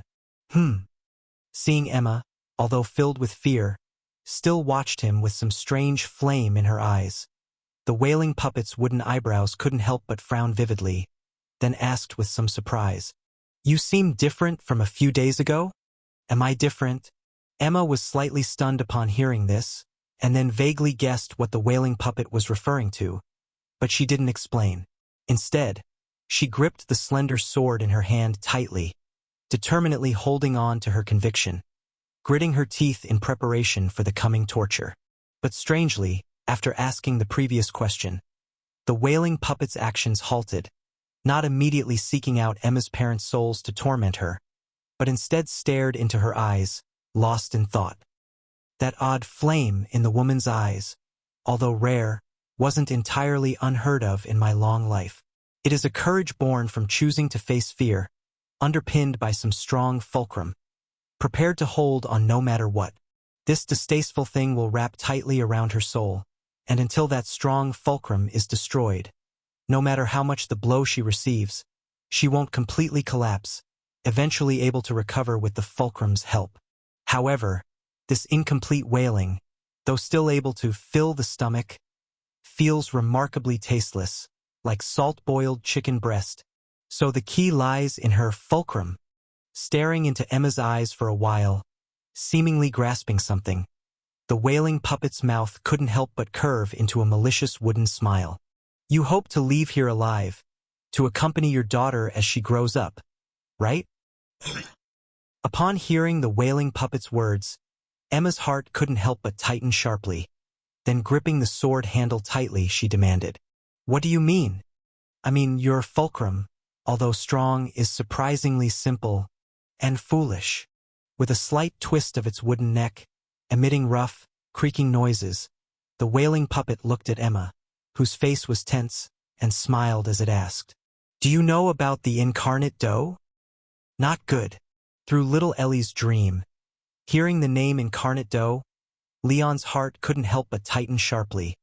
But far away in the mortal world, he could do nothing to stop it, merely watching the wailing puppet as it spoke. That doe has always been trying to cross the boundary of life and death, to obtain a real body, separate from the soul. The one you see as Hope, that child, rather than being your daughter, is more like her failed attempt. What? What are you talking about? Is what I'm saying difficult to understand? Looking at Emma, whose eyes had widened in shock, the wailing puppet slightly tilted its wooden head and spoke clearly, one word at a time. Your daughter is the body that doe arranged for herself, and also the root of your clan's tragic fate. My daughter, Ellie, is the root of our family's tragedy? Faced with the revelation from the wailing puppet, Emma's first reaction was that it must be spouting nonsense. However, after exchanging a glance with the wailing puppet, another almost instinctual strange feeling surged uncontrollably in Emma's heart. What it said might actually be true. According to my understanding, in fact, a long, long time ago, that deer had already set its sights on you, or rather, on your entire family. Looking at Emma, who was trying hard to maintain silence despite the fear in her eyes, the wailing puppet couldn't help but crack a satisfied grin and, with malice-filled glass eyes, began to reveal. The human kingdom where you reside and the witch kingdom are allies, with a history of interactions spanning hundreds of years, including frequent intermarriage. Among the ancestors of your Bauhinia family, several have married spirit mediums from the witch kingdom. And having inherited the bloodline of spirit mediums, you belong to a very special branch among humans, naturally closer to death than other living beings, making you an ideal vessel for the arrival of the deceased. You're talking nonsense. Interrupting the wailing puppet, Emma, whose face had turned ghostly pale, gritted her teeth and retorted, "Even if my ancestors indeed married spirit mediums from the witch kingdom, no one in our family has ever learned secret techniques of the spirit mediums. There's no way we have any talent to become spirit mediums." Haha, you're mistaken about one thing. Upon hearing this, the wailing puppet chuckled and then explained with a calm expression. A lack of talent to learn secret techniques doesn't mean the traits of the bloodline haven't been inherited. Your family has indeed completely inherited the blood of the spirit mediums. If you still don't believe it, then perhaps you should recall your own experiences. What experiences?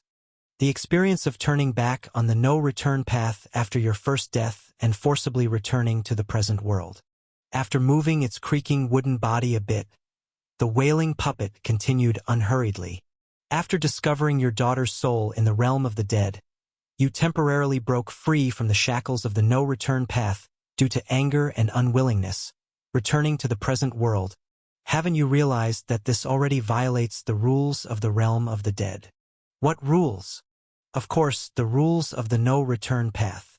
Glancing at Emma's increasingly pale face, the wailing puppet couldn't help but smile and continued to explain. For all the deceased, the restrictions of the no-return path are absolute. No soul beneath the true God has any chance of escaping. And with so many people dying every day in the present world, there are countless deceased who are more unwilling, angrier, and more hateful than you are. So why was it you who broke free from the shackles of the no-return path? There is only one answer, which is that you possess a highly concentrated bloodline of spirit mediums. The ability to frequently traverse the boundary between life and death is precisely the talent needed to become a spirit medium, and you are the most outstanding individual in the Bauhinia family with this talent. At this point, the wailing puppet deliberately paused for a moment to give Emma, who had been hit with immense shock, some time to process this. Then, with a look of admiration, it continued. You probably don't know just how precious a treasure you are in the eyes of us overlords of the dead realm.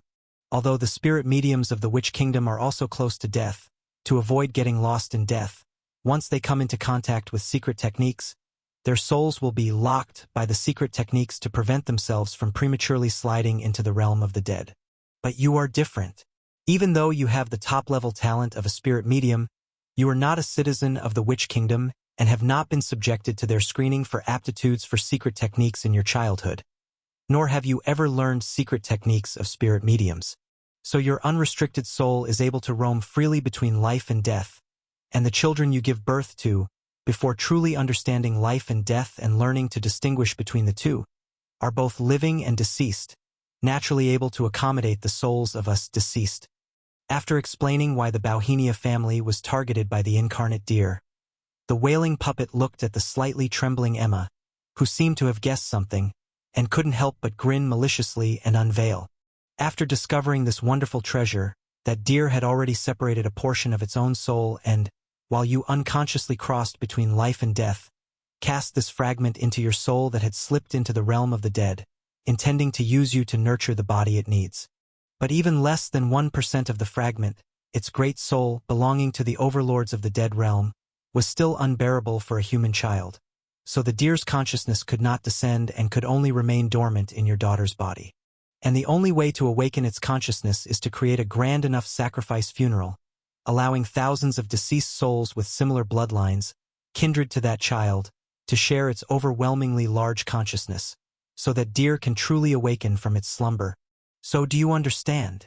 Looking at Emma, whose entire soul was in chaos and whose eyes were gradually losing their light, the wailing puppet, predicting a truly exquisite wail it was about to hear, could not help but grin to the fullest and said with delight, "The daughter you have been missing all along is actually not your daughter at all, but merely a body created by the incarnate deer to descend into the present world, using you as a vessel. And it is precisely to truly birth this body that your parents and sisters, your brothers and friends have entered death one by one in front of you with resentment and hatred. Ellie is not my daughter, just a shell created by the incarnate deer?" After hearing the wailing puppet's words, Emma, whose inner suspicions were confirmed, suddenly felt as if the world was spinning, as if something in her heart was crumbling. Leon gave her the courage to persist, but Ellie was her only family, the emotional anchor she always relied on, and also her pillar of survival in these days of torment.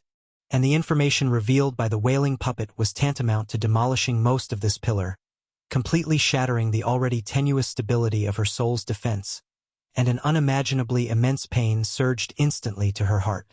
However, just when this extremely sharp pain began to swell within Emma's heart lake, about to turn into a heart-wrenching wail, the center of her heart lake suddenly leaked a massive hole.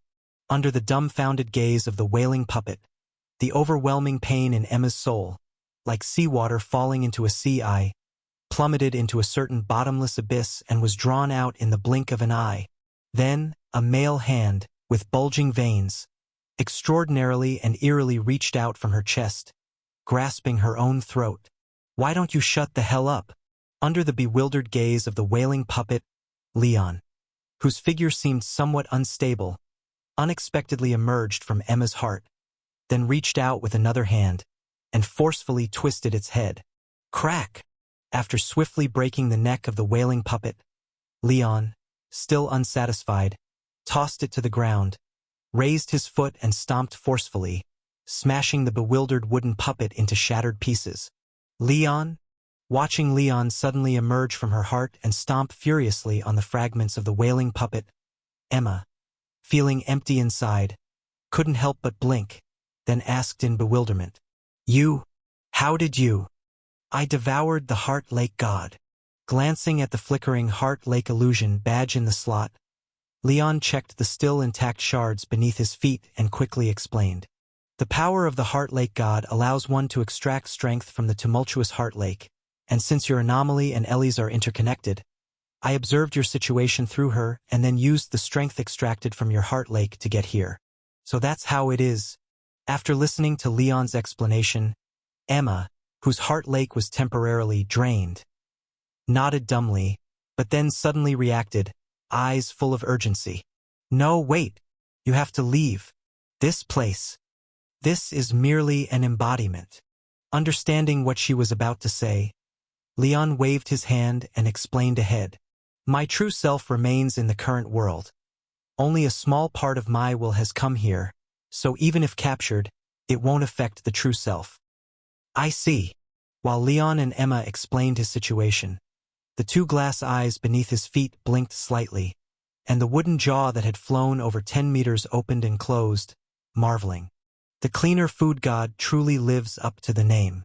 Turns out, besides that dog, you've devoured quite a few interesting things, but you don't seem very rational. If I were you. Crack! Before the wailing puppet could finish speaking, Leon quickly rushed forward, crushed its wooden mouth completely, and silenced its words. But soon, accompanied by a patter of footsteps, another soul crawled up from beneath the deck, trembling and sprawling onto the ground, while another identical new puppet emerged from the back of this soul, casually continuing. "If I were you, I'd choose to hide and not show my face. Food god, I didn't notice your presence before. If you instead collected intelligence here without revealing yourself, you might have indeed brought me." Crack! Brought me some trouble indeed. After the mouth of the second puppet was shattered, a third puppet walked up from beneath the deck, continuing from where the second left off, and leisurely looked at Leon, who was expressionless, while saying, "But now not only have you exposed yourself, but you're also willing to sacrifice this precious embodiment. Telling that woman next to you it doesn't matter if it dies only fools her, not me, the overlord of the dead realm. Food god, I only need a glance to know that this embodiment holds at least a quarter of your soul. You've truly spent heavily to coalesce this embodiment." Leon?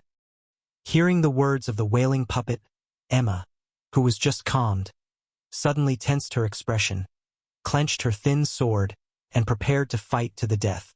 But Leon waved his hand to signal Emma not to move, then protected her behind him and looked up at the small puppet in front. "I'm not impulsive. Since I've come, naturally I have the assurance of retreating unharmed." "Heh!" Hearing Leon's words, yet another puppet crawled up from beneath the deck, mockingly asking, "Food god, the city of regret is my domain, where my power is enhanced, even capable of reaching the threshold of true god level. What makes you think you can retreat unharmed before a true god? With this pitiful embodiment nurtured with third-rate power." Indeed, watching one puppet after another crawl from the cabin, blocking the deck completely, Leon calmly answered, "This embodiment suffices to kill you." Ha! Facing Leon's arrogant claims, the wailing puppets on the deck scoffed in unison, shaking their heads, choosing not to speak, merely looking disdainfully at the man guarding Emma. The so-called food god of the Slaughter King Association, it turns out, is merely a foolish brute easily overwhelmed by anger. All deceased entering the city of regret are implanted with my soul, becoming puppets fully under my control.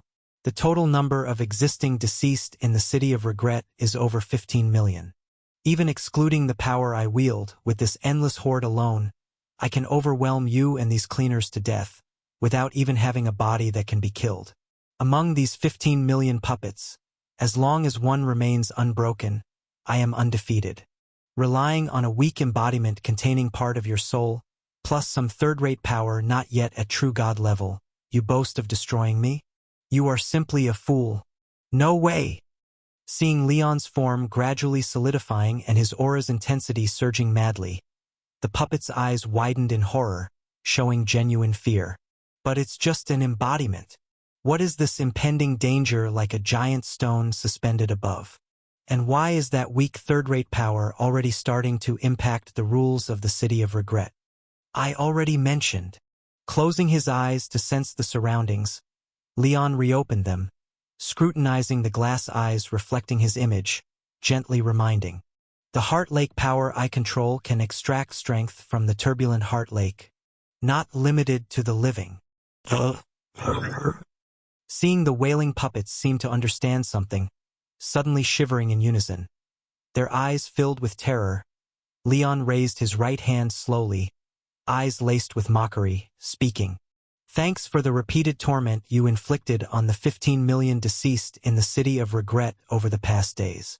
Even without doing anything, their Heart Lake is nearly shattered, generously providing me unparalleled support. Stand still. Don't shake. Let me strike once. Just once is enough. It seemed as though something of great importance had been pierced and leaked. All living things near the City of Regret heard a strange, light sound. And when countless ghosts lingering in the ghostly mire turned their gaze towards the source of the sound, they were astonished to find that the magnificent giant city, standing in the deepest part of the pale marsh and eternally gushing out black mist, had been inexplicably lopped off a large section. No, it wasn't cut off.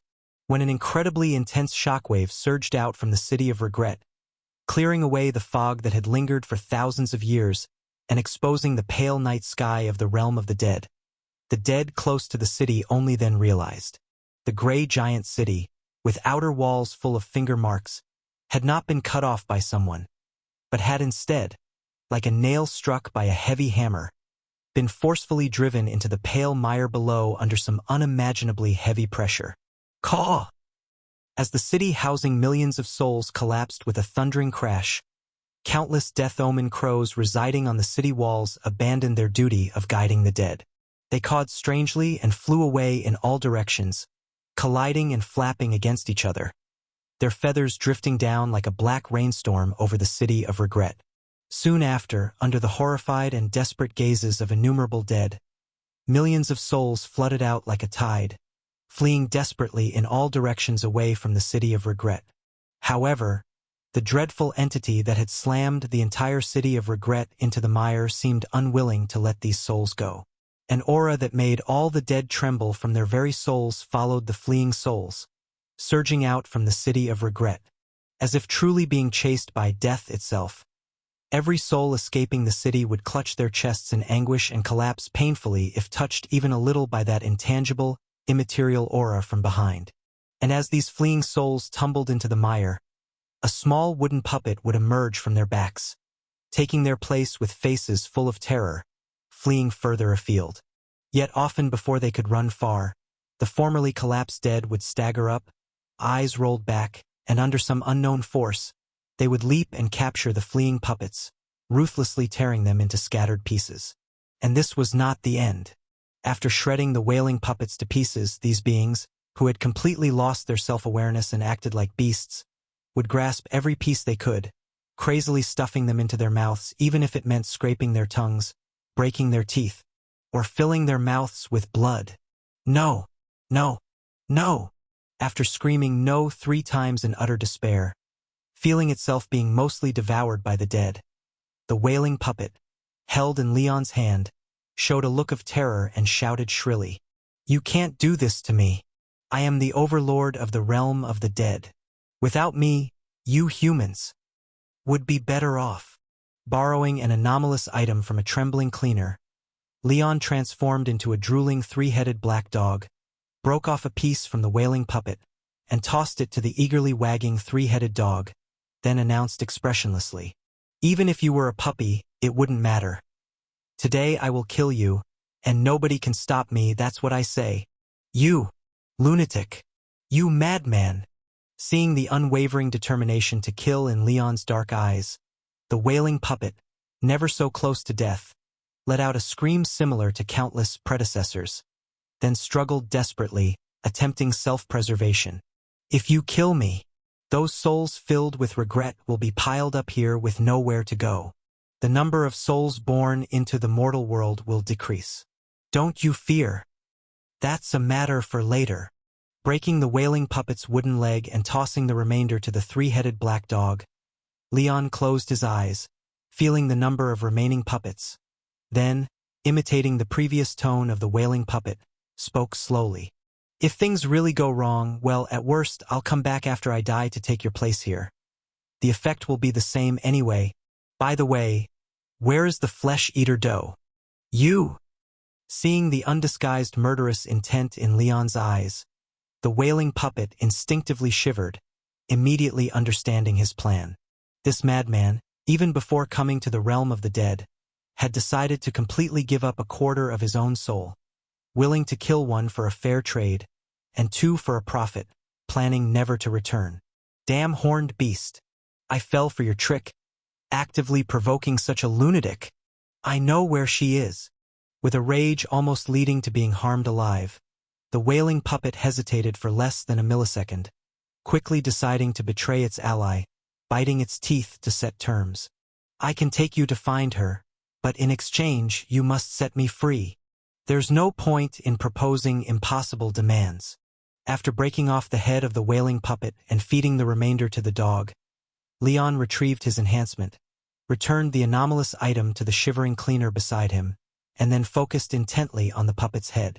Listen, though I'll be the one to eventually kill you, if it weren't for that doe, you might not have been targeted by me, so it's considered one of the culprits that caused your demise. And if you're willing to guide me, I'll try to let it die before you, allowing you to avenge somewhat, and you can also lead me to a stronger overlord of the realm of the dead, to see my soul shattered, avenging another part of you. So, do you understand? I'm not negotiating, but offering you a chance for revenge. Whether you want to take it or not is up to you. Do you take me for a fool? The wailing puppet was outraged upon hearing this. I disagree. You never intended to go back. And you're telling me all this. Take your time to think. No need to hurry in answering me. Pointing his hand toward outside the city, Leon said, in about a minute, all the remaining puppets will be torn apart by the dead. I'll wait for you until then. Everyone, step over here a bit. After calling the cleaners to come closer and filling each of their heart lakes, Leon pointed towards the direction of the sage's cemetery and advised, as long as you walk in that direction and hold on without looking back, you'll reach the sage's cemetery. There's an old locust tree east of the cemetery. Dig open the 38th grave from the left under the tree. The obsession of the third-generation director lies there, and he might have a way to protect you. Sorry, I have other things I need to do, so I can't escort you. You flatter me, Sir Leon. I thank you for your help. After hearing Leon's instructions, the cleaners, who finally stopped trembling, immediately bowed their heads, expressing their respect to the infamous, famished food god of the Bureau. Everyone present understood the real meaning of not escorting them, with the city of regret located in the latter half of the realm of the dead. Returning to the living world from here requires crossing territories of more than one overlord of the dead realm. Given the current huge commotion in the city of regret, the overlords from the entire realm of the dead will gather here, and even someone as strong as the food god will have difficulty taking everyone out. To save themselves, the only option is to let the food god stay behind to draw the firepower. Though it seemed that the food god had not brought the entirety of his soul here, the overlords of the dead realm were all experts in manipulating souls. Even a fragment of his soul falling into their hands could lead to severe damage or even threaten life. To rescue these people, the food god must create a significant uproar in the realm of the dead to attract enough attention, naturally leading to confrontation with more than one overlord, posing considerable risks. Leon.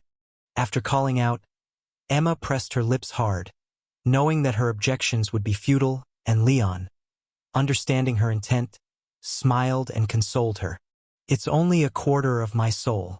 If I really can't come back, at most I'll be injured and need a year or two of rest. Just go ahead without worry. Also, don't mind the things it said before. Shaking the head of the wailing puppet, Leon sternly reminded. During the days you were away, Ellie, relying on her connection with you, dreamt of your experiences every night, feeling your inner pain. Although these pains become a bit blurred after waking, that child suffered alongside you. Senior Emma, no matter why Ellie was born initially or what once resided within her, none of it is her fault. She is now just your daughter and your only family. Don't forget she's still waiting for you to come home. One of only two. ? In Leon's somewhat astonished gaze, Emma's alabaster neck blushed slightly as she took a half-step forward to hug him firmly, then looked away, biting her lip and said, "You must take care of yourself. Ellie and I are both waiting for you to come home." Damn deceitful couple. Glancing at the woman who kept looking back while leaving, then at Leon standing on the city wall somewhat absent-minded, the wailing puppet couldn't help but curse inwardly, and simultaneously bore resentment toward the embodied doe. You horned beast, cloven-hoofed carcass, grass-munching animal, useless conniver, always saying the situation is under control, claiming you know the Cleaners Bureau's moves like the back of your hand. What knowledge does a deer have with those gibberish claims? If I'd known there was a connection to the food god among these cleaners, and moving them could draw his attention, would I have ended up like this?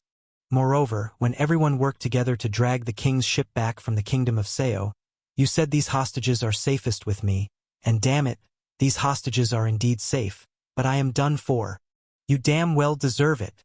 Zhanhui Mountain. Feeling the other puppets being devoured entirely, with a grim fate looming, the wailing puppet closed its eyes and screamed hysterically. That beast is on Zhanhui Mountain, with the mountain patrol woman and the others. If you go there. Okay. Having obtained the desired information from the wailing puppet, Leon nodded in satisfaction, then exerted a light force with his fingers, deftly crushing its head into fragments. Boom! The scene resembled when the Death Guard dog was slain earlier. At the moment the wailing puppet was killed, the entire realm of the dead shuddered instantly, and from the summit of the Cliff of Doomsday, a voice full of unwilling cursing erupted, only to be utterly swallowed by the endless death below the cliff. Damn it! At least let me finish my sentence. As the wailing puppet's bitter last words echoed, feeling a sudden sense of incompleteness, and a bit of stumbling in the realm of the dead, all the overlords of the dead realm couldn't help but collectively gaze towards the city of regret, their faces filled with shock. Unlike the death of the Death Guard dog last time, where its body was slain, unless a new overlord occupied the gate of the deceased, it still had the chance of revival. This time, however, the one who killed the wailing puppet made a definitive strike, eradicating its powers by leveraging stronger rules, truly annihilating the existence of an overlord of the dead realm, ensuring there would never be another wailing puppet in this world again.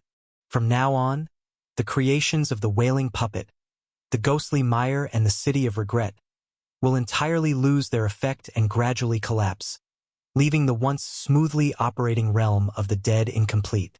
Who did this? Who the hell did this?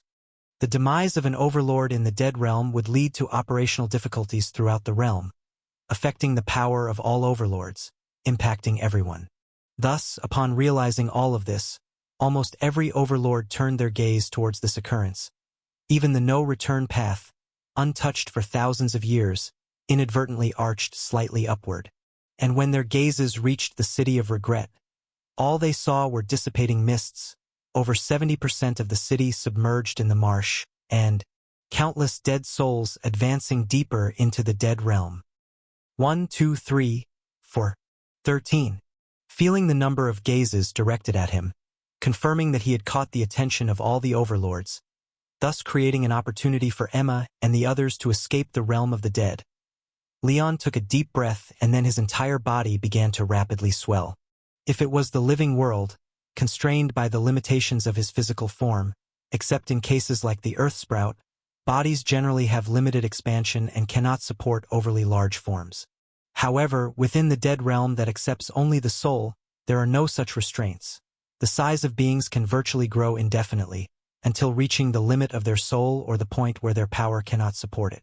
The city of regret combined with the ghostly mire contained a total of 18 million dead souls. By extracting power through the effect of the Heart Lake illusion, Leon's current strength had soared beyond the norm of typical pillar gods. What unnerved the inhabitants of the Dead Realm even more was that this surge seemed far from reaching its peak. After slightly adjusting the badge in his slot, switching out the critical fear as horror, and feeling the fear madly flooding in from all around, Leon's aura once again began soaring upwards crazily. Due to the passive effect of the evil food god, the Cleaners Bureau's food god is a terrifying presence in the realm of the dead. With his power from fear is horror growing stronger as more individuals fear him. Meanwhile, the induced fear causes significant ripples within the Heart Lake, providing further power for Heart Lake illusion. As Leon's body grew increasingly gigantic and more dead souls bore witness to his form and became fearful, the power Leon drew from fear and the Heart Lake surged instantly, leading to further physical augmentation. After traversing the Spirit Stepping Square and the Hidden Lost Plane, areas without a resident overlord, enveloping the specters within as well, Leon finally reached Zhanhui Mountain. By that point, his head had thoroughly breached the cloud layer, almost surpassing the peak of Zhanhui Mountain in height. Found you. Gazing up at the jade platform atop Zhanhui Mountain, where three bewildered overlords raised their heads to stare at him in stupefaction, Leon narrowed his eyes slightly. Then, spotting the ant-like figure with antlers, he swung his hand down forcefully. Since I'm here already, might as well give a little slap as interest. Isn't he? Has he gone insane? Watching the overwhelming palm descending from above, the overlords of the Dead Realm gathered for a meeting at the peak of Zhanhui Mountain were momentarily dumbfounded, hardly believing their own eyes. Didn't the Cleaning Bureau's Archer director come over a few days ago, saying they were preparing to negotiate at the Sage's Cemetery in a week? We were even planning on setting an ambush, but now the food god from the Cleaning Bureau has directly come knocking? Attack! Snapping out of the shock from the sudden assault, the enfleshed hind locked onto by Leon was the first to react, raising a pair of forest white antlers and bracing itself, thrusting upwards against the descending palm. With its action, the three locations controlled by the enfleshed hind in the first half of the Realm of the Dead also reacted simultaneously. First was Burial Garment Mirror Lake, where the frigid waters soaking countless garments vanished in half an instant, crossing an immense distance to transform into a heavy mist enveloping the enfleshed hind, exploding into a massive wet fog atop Zhanhui Mountain. Next, in Corpse Soil Black Forest, the sky-covering trees instantly withered, corpses hanging from blood-black branches all fell in unison, devoured and absorbed by the black soil below, surging out through the enfleshed hind's body, enlarging its originally petite form. Lastly, stood Baigu Palace, erected in the first half of No Return Path, mirroring City of Regret in the second half. With the enfleshed hind's proactive counterattack, the gigantic palace, puce white with decay, instantly lost its pallor, turning to stone, while the pair of antlers atop the enfleshed hind's head sprouted like budding twigs, surging forth against Leon's palm in a daunting fashion, only to snap upon contact. The enfleshed hind's grand headlong charge only slightly delayed the descending palm momentarily. Then, like a mantis raising a scythe against an elephant, its antlers snapped, neck fractured, and body dispersed into mist. It was obliterated in an instant. Although controlling locations in the first half of No Return Path meant the collected souls were of lower quality, the enfleshed hind, managing 3 sites, was still far more powerful than the Wailing Puppet, possessing near Pillar God level power even outside its territory. However, Leon, who had swept through City of Regret and trudged from Ghostly Mire, possessed over 20 million souls in his grasp, ranking among the top within Pillar Gods in sheer strength, both sides differing in pure might by a vast margin. Surprise attack with premeditation, coupled with an enormous disparity in raw power, rendered the enfleshed hind's resistance utterly futile. Under the crushing weight of Leon's unimaginably heavy palm, even after enlarging its form by hundreds of times, the enfleshed hind was still slain on the spot with a single heavy palm, spreading like a rodent crushed by a steamroller across the peak of Zhanhui Mountain in a gory sheet. Although this strike was mere raw power suppression, without applying the erosive power, the enfleshed hind, whose flesh was destroyed, still suffered unfathomable damage, its bewildered soul heading directly towards the cliff of the end. Come back! With the time bought by the enfleshed hind's delay, narrowly avoiding Leon's attack, the mountain patrolling woman in charge of Zhanhui Mountain roared forcefully, using Zhanhui Mountain's ability to bind the departed, forcefully grabbing hold of the enfleshed hind's soul, preventing it from following in the wailing puppet's footsteps. Meanwhile, the faceless man, lacking facial features, caught his breath, frightened but promptly retaliated. As the overlord of the dead realm most adept at manipulating souls, a mere glance conveyed the situation, realizing the source of Leon's immense strength wasn't the two weak authorities themselves, but the 2 million plus high-quality departed he had amassed. The souls of lower quality departed, merely needing to pass through black and white bridge or funeral corridor, would shed all traces of their lives, dumbly leaving along no return path. With Sage's Cemetery as the dividing line, those capable of crossing and continuing onwards, lingering at some site in the latter half for years, either bore unimaginable fervor or possessed inherently high soul quality. The food god, traveling from City of Regret, probably drained high-quality, departed accumulated over centuries at several sites in the latter half of no return path, rendering his current power insurmountable. Excluding First Deceased, who created no return path, and Lantern Elder temporarily overseeing the cliff of the end, anyone confronting him directly in the dead realm faced certain death, the only solution being to first wash off the departed souls under his control. Don't confront him head-on.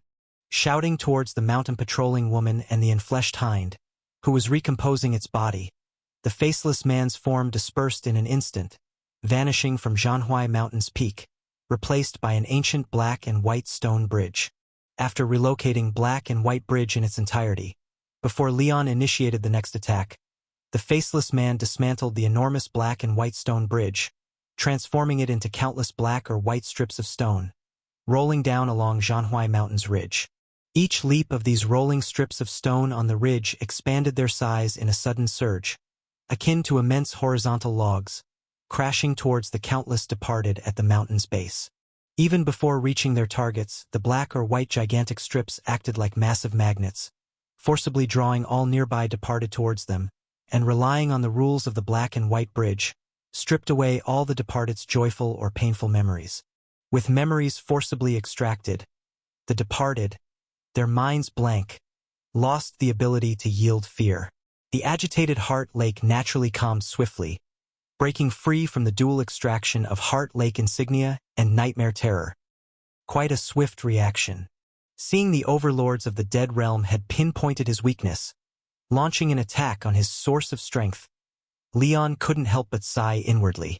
Even with the synergy of the insignia and authority, granting him temporarily power surpassing the Pillar Gods, the overlords of the dead realm weren't fool enough to allow him easy passage, undoubtedly devising means to weaken his strength. For these overlords, physical death wasn't true demise. Only the erosion of authority could genuinely threaten their lives. In City of Regret, controlling 15 million departed, he had consumed the wailing puppet's avatar, which was the process of authority erosion. Now, with 3 death overlords aiding one another, though he could certainly slay their physical forms multiple times, he lacked the opportunity to apply authority erosion.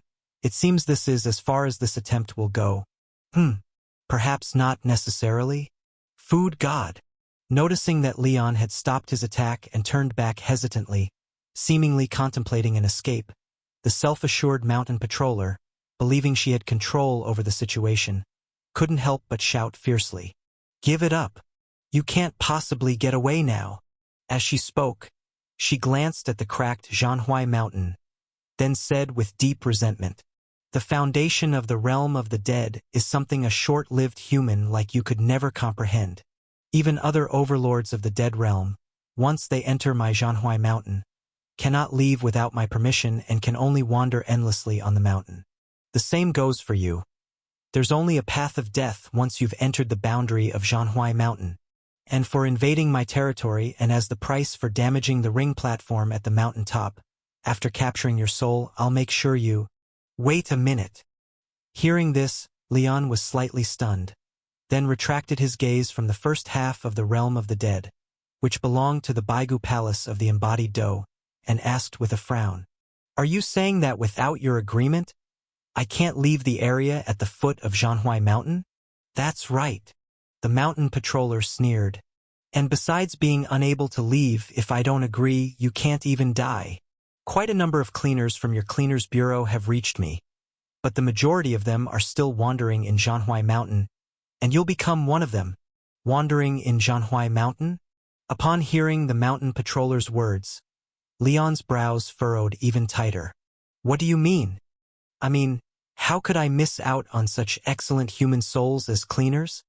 Having captured the soul of the embodied doe, the mountain patroller glanced at the faceless man who was busily cleansing the dead, then distanced herself a bit and spoke maliciously. This is the closest location to the Cliff of Doomsday in the realm of the dead. All souls who can traverse the long no-return path and reach Zhanhui Mountain with their consciousness intact are the finest among humans, especially the cleaners. Since your cleaners bureau, under the leadership of the third-generation director, invaded the realm of the dead, trying to force us to act according to your rules, I've been intercepting these cleaners arriving at Zhanhui Mountain, capturing their souls. All right, I get it. Interrupting the mountain patroller by raising his hand, Leon wasn't provoked by her deliberate taunts. Instead, he turned to look at the mountain patroller holding the embodied doe and smiled at her. I initially wanted to go after that doe, but since you're so eager to keep me, I guess you're next. Hiss! Seeing the rather gentle smile on the food god's face, the mountain patroller, who moments ago wanted nothing more than to tear him to pieces, involuntarily shivered, as a sense of foreboding surged through her heart. In less than a second, she understood why she had such a feeling. The food god, whose power was constantly being weakened, did not rush to stop the black and white striped stones absorbing the souls of the dead. Instead, he completely abandoned defense, clasped his hands into fists, and slowly raised them above his head. You! Realizing what Leon intended to do, the shocked mountain patroller hastily tossed the embodied doe aside, rushing forward recklessly to try and stop him. But Leon's fists, like two little hills, directly ignored her presence, and smashed down along with the mountain patroller, drilling an astonishingly large pit at the top of Zhanhui Mountain. Boom! Under the stunned gaze of 3 overlords of the dead realm, and the frightful watch of countless souls, it took about 2 seconds before the shockwave from this impact rapidly spread. Amidst countless sand and gusts of airflow exploding in rings, the numerous wandering figures clinging to Zhanhui Mountain were all swept away, and Zhanhui Mountain, several times grander than the City of Regret, suddenly shortened by a significant portion. And as the impacted mountain top swayed, it erupted with countless unclear face souls. A massive amount of souls, like erupting volcanoes, were thrown into the sky by Leon's heavy impact, forming an eerie mushroom cloud composed purely of the dead. No! Never expecting Leon to not flee, but rather seemingly intent on not surviving, using his remaining power to confront her. Feeling a mix of rage and regret for provoking this lunatic, the mountain patroller flew up from the volcanic crater Leon had gouged, eyes wide with fury, intending to stop this maniac from further destruction. Yet what greeted her was an even stronger second strike. Boom! With a deafening, terrifying sound of an impact, the charging mountain patroller plummeted even faster, breaking open along with the newly created crater as well. Nearly half of Zhanhui Mountain was smashed down. You deserve to die. You deserve to die. Generally speaking, the deeper the location of possession of overlords of the dead realm, the stronger they are. As the last area adjacent to the Cliff of Doomsday, the mountain patroller responsible for Zhanhui Mountain was an absolutely god-level strong figure, ranking solidly in the top 3 among the overlords of the dead realm. The embodied doe, upon getting smacked by a power, died instantly on the spot, whereas she, boosted by Zhanhui Mountain, endured 2 of Leon's heavy strikes without perishing, yet jumped back up vigorous as ever. Despite the dangerous cracks resembling shattered porcelain all over her body at the moment, she still raised her head, her eyes red, and roared at Leon, whose arms were cracked by the counterforce. Food god! I will kill you. I must make you you. In the nearly breaking gaze of the mountain patroller, Leon, whose arms were covered in massive fissures spanning like Grand Canyons and looked incapable of further destruction, actually stepped back a few paces and, after taking 3 running steps, leaped into the air. Following this, a flying kick that seemed capable of destroying heaven and earth hit the midsection of Zhanhui Mountain directly, and this giant mountain that stood for who knows how many years in the realm of the dead was forcibly split in half. And the fallen upper half of Zhanhui Mountain, mixed with those lost souls bound for countless years, unable to do anything but wander in confusion, plummeted towards the cliff of the end, then was swallowed by the cliff like the world's end, never to be seen again. At the same time, a familiar harsh noise rang in Leon's ears. ZZZT. You have keenly detected the secret of Zhanhui Mountain, discovered the souls hidden within the mountain tortured after being cleansed of all traces of their past lives, and conducted a single cleansing of over 1 million deceased, successfully activating the hidden gold-level badge. I'm good at superhuman. I'm good at superhuman. As a towering presence who cleansed 1 million human souls with a single kick, having established this unprecedented achievement, you are the true master of superhuman. Where effect, any deceased struck by your right foot, which cleansed the souls of 1 million, will, regardless of the grievances and regrets gathered in their hearts, be instantly purified under your unparalleled cleansing ability and proceed calmly to their final journey. Advancement pathway. None. Hidden trait. No need to wear the foot aura.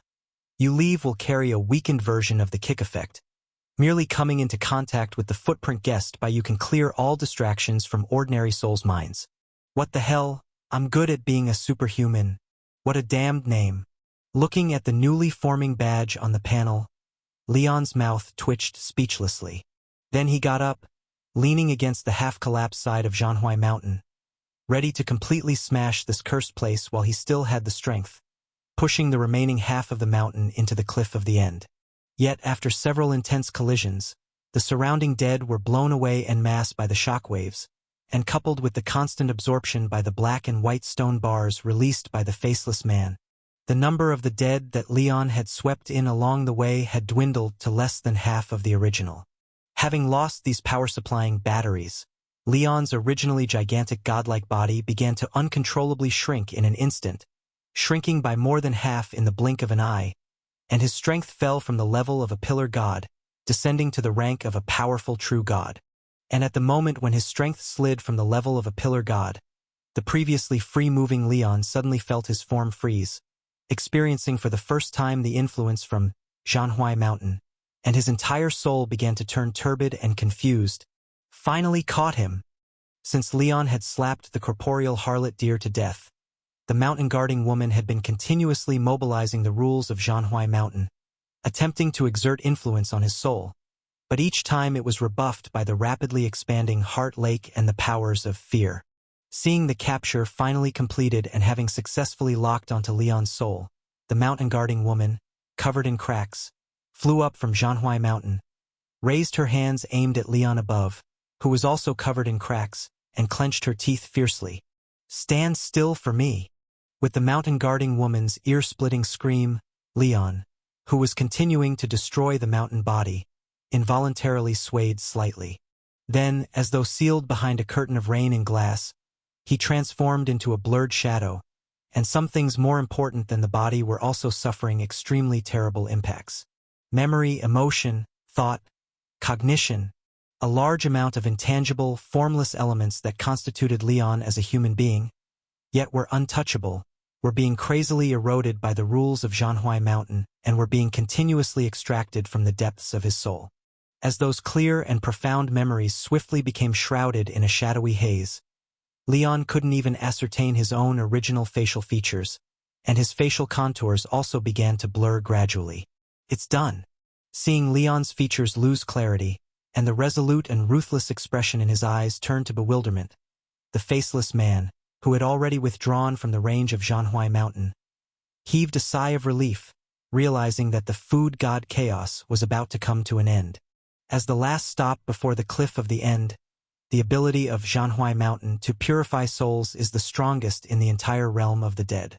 Even the true god, when bound by the rules of Zhanhui Mountain, would lose all self in endless wandering, becoming a blank slate.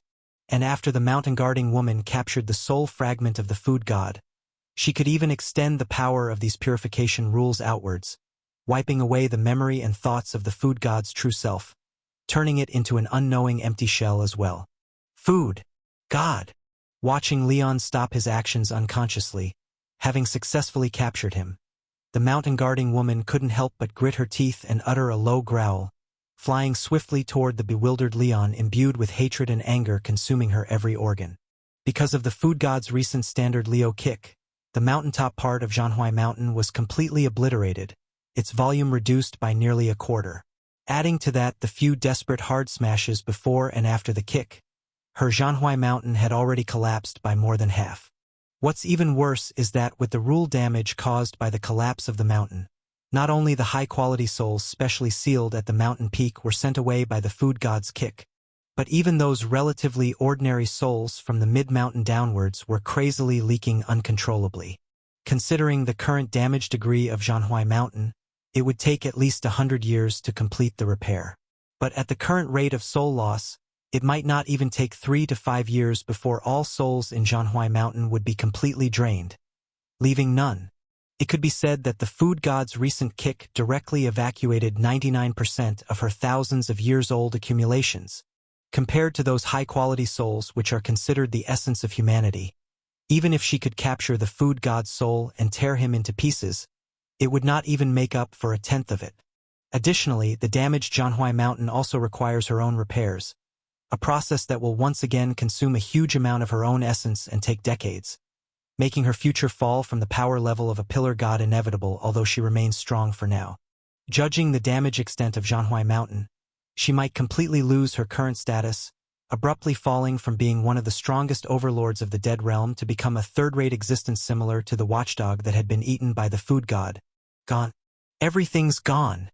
After briefly inventorying her losses, just opposite Leon's brow, the mountain-guarding woman couldn't help but shake violently all over, as she waved her hand to cut open the brow of the giant version of Leon, revealing the pilot's soul embedded within. Gazing upon that bewildered face before her, the uncontainable fury in the mountain-guarding woman's eyes almost erupted like magma, intending to incinerate this damned scoundrel into ashes. I want to kill him. I want to kill him. Wait. At this moment, the faceless man, handling the dead at the foot of the mountain, seemingly noticed the mountain-guarding woman's intention and hastily condensed his form to exclaim, "No! No need to dissuade. No one can persuade today." Understanding that the faceless man hoped she'd spare the food god's life, then use his soul fragments to negotiate with the Clearing Bureau and even set up a trap against the entire Clearing Bureau for greater benefits. But the almost absolutely lost mountain-guarding woman no longer wished to consider the interest of the whole realm of the dead.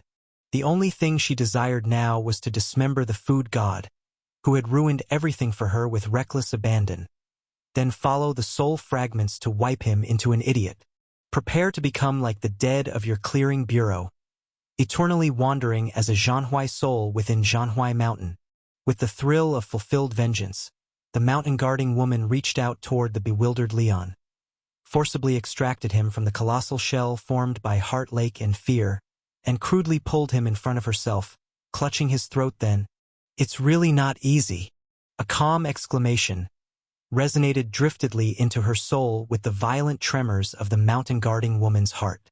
In the terror-stricken gaze of the mountain-guarding woman, the bewildered Leon she was holding shook and vanished, while an arm only a quarter the size of a normal person protruded from her heart, gently pressing against her second left rib. Under the frightful gaze of the three overlords of the dead realm, a tiny version of Leon, only a quarter of the original size, laboriously climbed out from her heart, clasping the mountain-guarding woman's second and fifth ribs with both hands, and smiled. "Your Heart Lake has started to stir. How could this be?" Watching Leon grow out of the mountain patrol woman's heart in a bizarre position, the rushing faceless man couldn't help but halt, his eye sockets suddenly sinking, sketching an utterly horrified face. Wasn't the food god already captured by the rules of Zhanhui Mountain? Why did he suddenly disappear, and then appear from the mountain patrol woman's heart? What is this bizarre, parasitic method? Actually, It's not that hard to understand. After slightly moving his neck, Leon placed his hands behind his head, comfortably leaning against the mountain patrol woman's cold heart. He then slowly began to explain. Heart Lake's power inherently has such abilities, though I have been using Heart Lake power to seize strength and suppress you with absolute power. Who said I can only crush you with brute force? Before I beat that deer, I had already planted seeds in your hearts during the moment of your Heart Lake's upheaval. And since my contamination value at that time was over 70 points, higher than anyone among you, you couldn't even notice. Also, don't bother searching, although I've weakened the contamination value of those seeds. Well, its Leon value is frighteningly high, with your mere 67 Leon value. Even if you turn your soul inside out, you'll never find them. Impossible! Looking at the mountain patrol woman, whose eyes had lost their luster, seemingly completely turned into Leon's puppet, the faceless man gritted his teeth. You're lying. Your soul was clearly captured by Zhanhui Mountain. With just the weakened Heart Lake power, you can't possibly hide from the overlords of the Dead Realm's soul perception. Why can't I hide? Feeling the increasing resistance from the mountain patrol woman, Leon slightly curled his lips, while intensifying the erosion of her Heart Lake. He gazed at the faceless man with a smile. If you knew better, you'd know that the full name of the Heart Lake god is God of Illusion and Heart Lake. Illusion power even ranks before Heart Lake, and the illusions it creates cannot be seen through even by the Aquarius branch chief blessed by the Aquarius Astropalace with a contamination value of 70 points, let alone by you.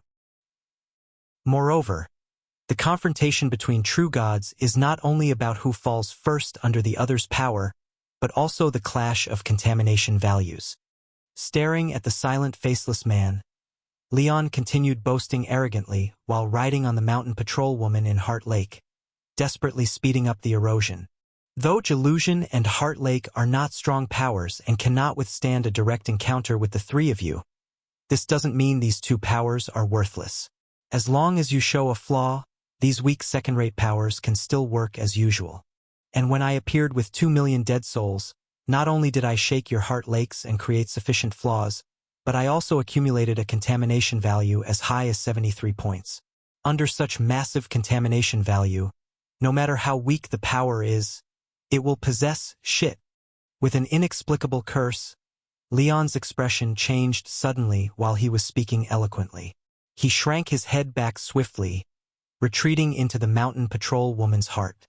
And as he dodged back in an instant, the cracked hands of the mountain patrol woman came fiercely towards her own chest, scraping out 5 deep blood marks. Are you all idiots? Feeling Leon hiding deep in her heart, unwilling to come out, the mountain patrol woman's face showed despair.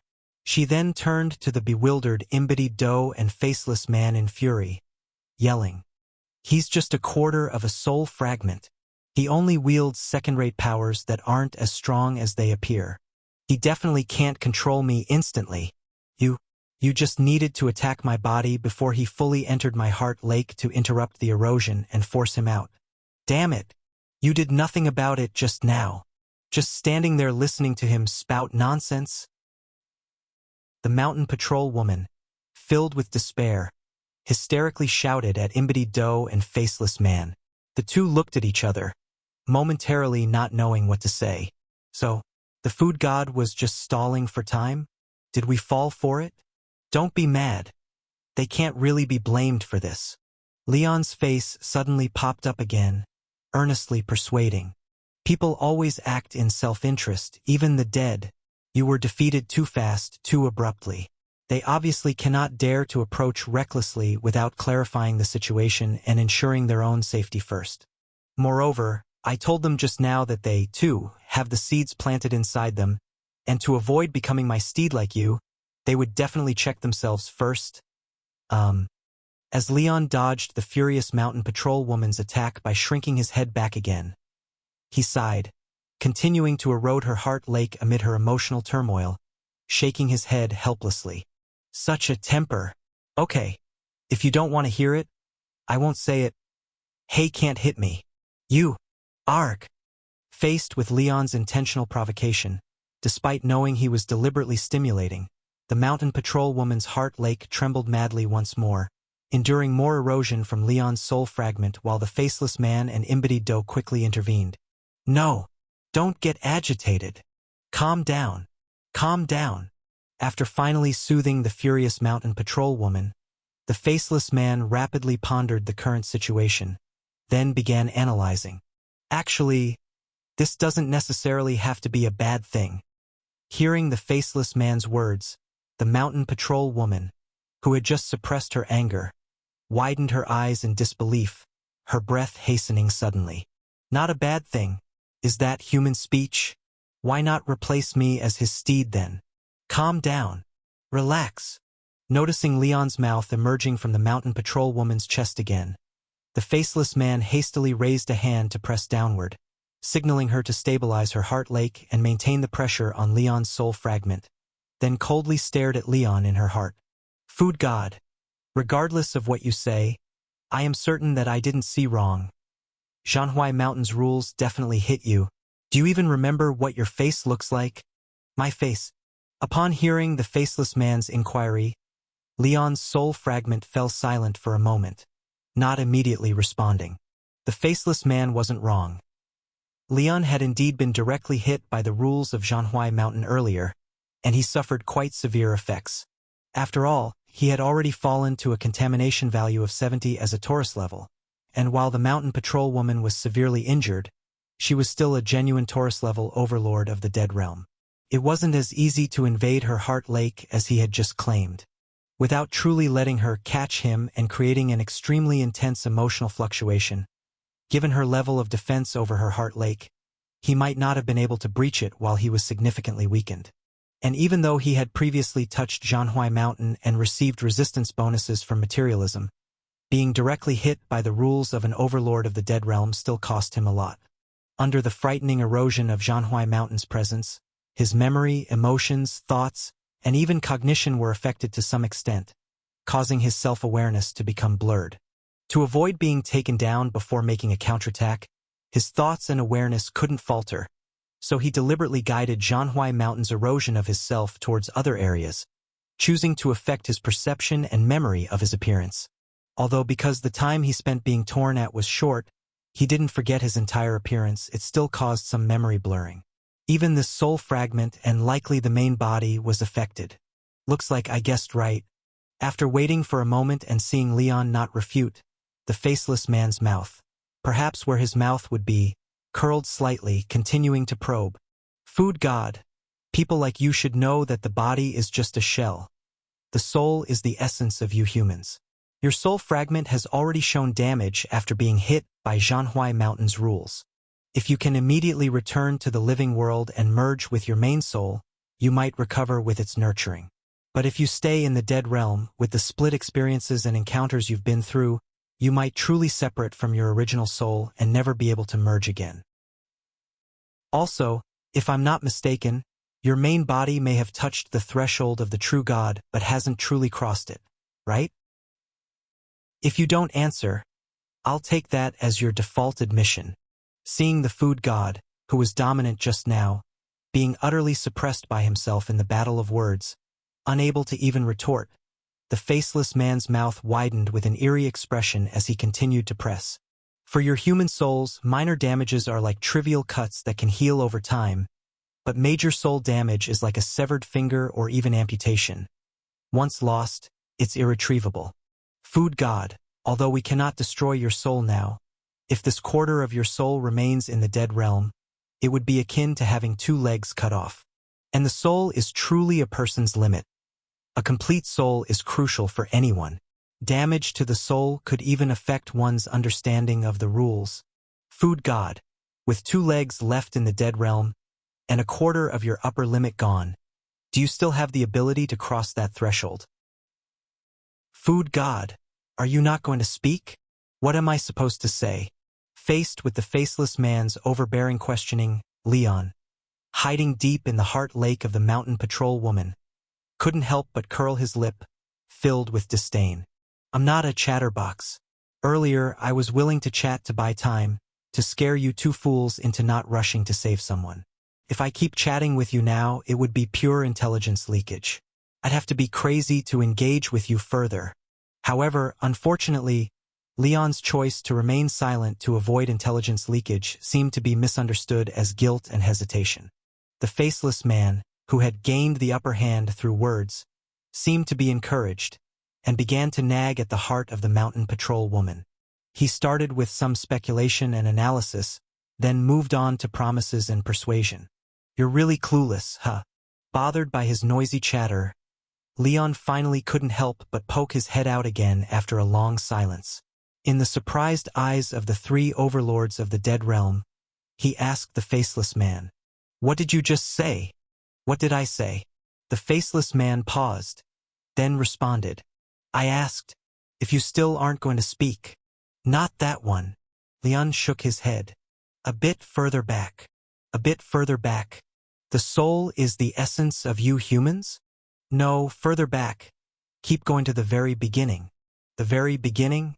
Faced with Leon's strange request, the faceless man hesitated momentarily, then uncertainly said, "Food God.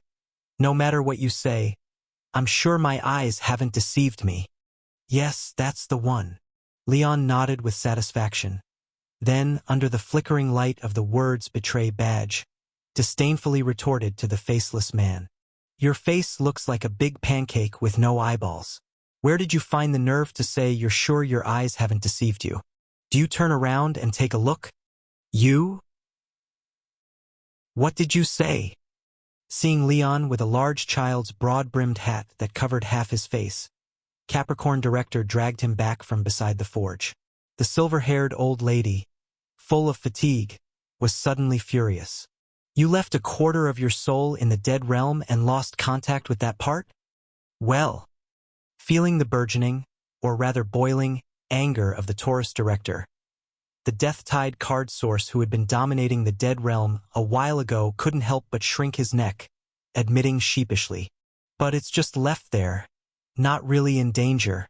I believe that quarter of my soul, after entering the mountain patrol woman's heart lake, was enveloped by her soul, which is why I haven't received any message, but it should be safe and shouldn't affect the main body much." You're reckless."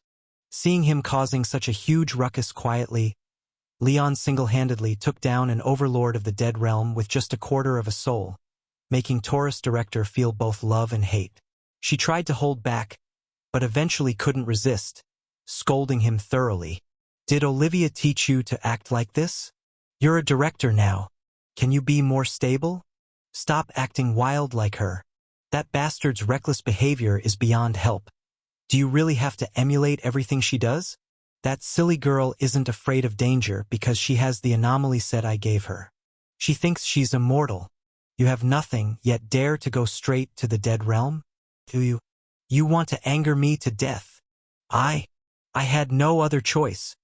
Looking at the little old lady jumping in anger before him, sensing the hidden fear in her words, Leon's heart warmed, and he chose not to argue further but instead admitted his mistake. "It won't happen again. This time, primarily through Emma Sr.'s anomaly, I discovered that our captured cleaners were all being tortured, many on the verge of soul collapse, about to fall apart. They were captured for the mission, and I couldn't just watch them suffer without doing anything, so I took the risk this once. I did indeed consider less this time. Next time, if there's such a situation, I will discuss it with everyone before taking action." Those captured cleaners. Sigh. After hearing Leon's words, the Taurus Director, familiar with the situation in the City of Regret, couldn't help but calm down gradually. Under the astonished gaze of the Capricorn Director, she sighed helplessly and nodded. "Indeed, you've always been kind-hearted, unable to bear seeing others suffer. After seeing the situation there, it's understandable you couldn't help but intervene. I can't blame you for that." Capricorn Director. "All right, just ignore me as long as you're happy." Considering that this situation indeed has its reasons, and that things haven't reached the worst stage yet, Taurus Director decided not to press Leon about his reckless actions with the tower, instead turning to Leon, whose face was partly covered by his hat, and asked with some concern, "Leon, what's going on with your face?" "It's actually nothing much." Seeing Taurus Director inquire about his face, Leon hesitated slightly before raising a hand to lift the brim of his hat and said, "When I was fighting with the mountain patrolling woman earlier, I was locked by Zhanhui Mountain's rules for a few seconds, and she pulled away some part of my self-cognition, causing a bit of an impact on my face." Cognition damage? Seeing Leon's slightly blurred facial features, as if covered by a thin veil, Taurus Director's expression tightened. "What about besides your face? Is there any other damage to your soul?" "No." Shaking his head slightly, Leon pulled down the brim of his hat again and said, "I was only locked for a short time by Zhanhui Mountain. Apart from the impact on my face, none of the truly important things were eroded. Lord Taurus, I really haven't suffered any harm. Let's discuss the issues regarding the realm of the dead first." "All right then." Carefully observing Leon's face and noticing it was only slightly blurred, which could barely be considered a superficial wound, Taurus Director finally felt relieved, but still gave a serious warning. "Even though it's not a big deal and will likely heal over time, anything involving the soul is no small matter, so you should still be cautious." "Oh right." At this point, Taurus Director seemed to remember something, furrowed his brows, then sternly advised, "Remember, until your soul is fully repaired, do not look in the mirror. If you really have to, then try not to look too much." "Huh? Not look in the mirror?" Hearing this, Leon was taken aback for a moment. Then, somewhat puzzled, he asked back, "Why not look in the mirror? Are you worried that after seeing my somewhat blurred face in the mirror too much, I might completely forget what I originally looked like?" "That's right." Taurus Director nodded, a bit ruefully, and said, "It was about 100 years ago. Back then the Gemini Director also suffered from cognition stripping, which led to facial damage like yours. But he was a handsome man who took pride in his appearance, constantly unable to resist checking in the mirror to see if he was recovering. But after looking too often he couldn't remember what he used to look like, and ended up living his whole life with that blurred face. So you must be careful, don't make the same mistake he did. You might want to carry a picture of yourself, so whenever you can't remember what you look like, you can take it out and have a look to deepen the impression. That way you might recover a bit faster." "A picture to carry along?" After hearing Taurus Director's advice, Leon nodded, keeping it in mind, and decided to get Veronica's royal painter to make one when he got back, before eagerly asking, "I've got it. Lord Taurus, how did the investigation from Sagittarius Director go on over there? Could you ask if Emma and the others have returned safely from the realm of the dead?" "Not yet." A weary voice sounded from a distance.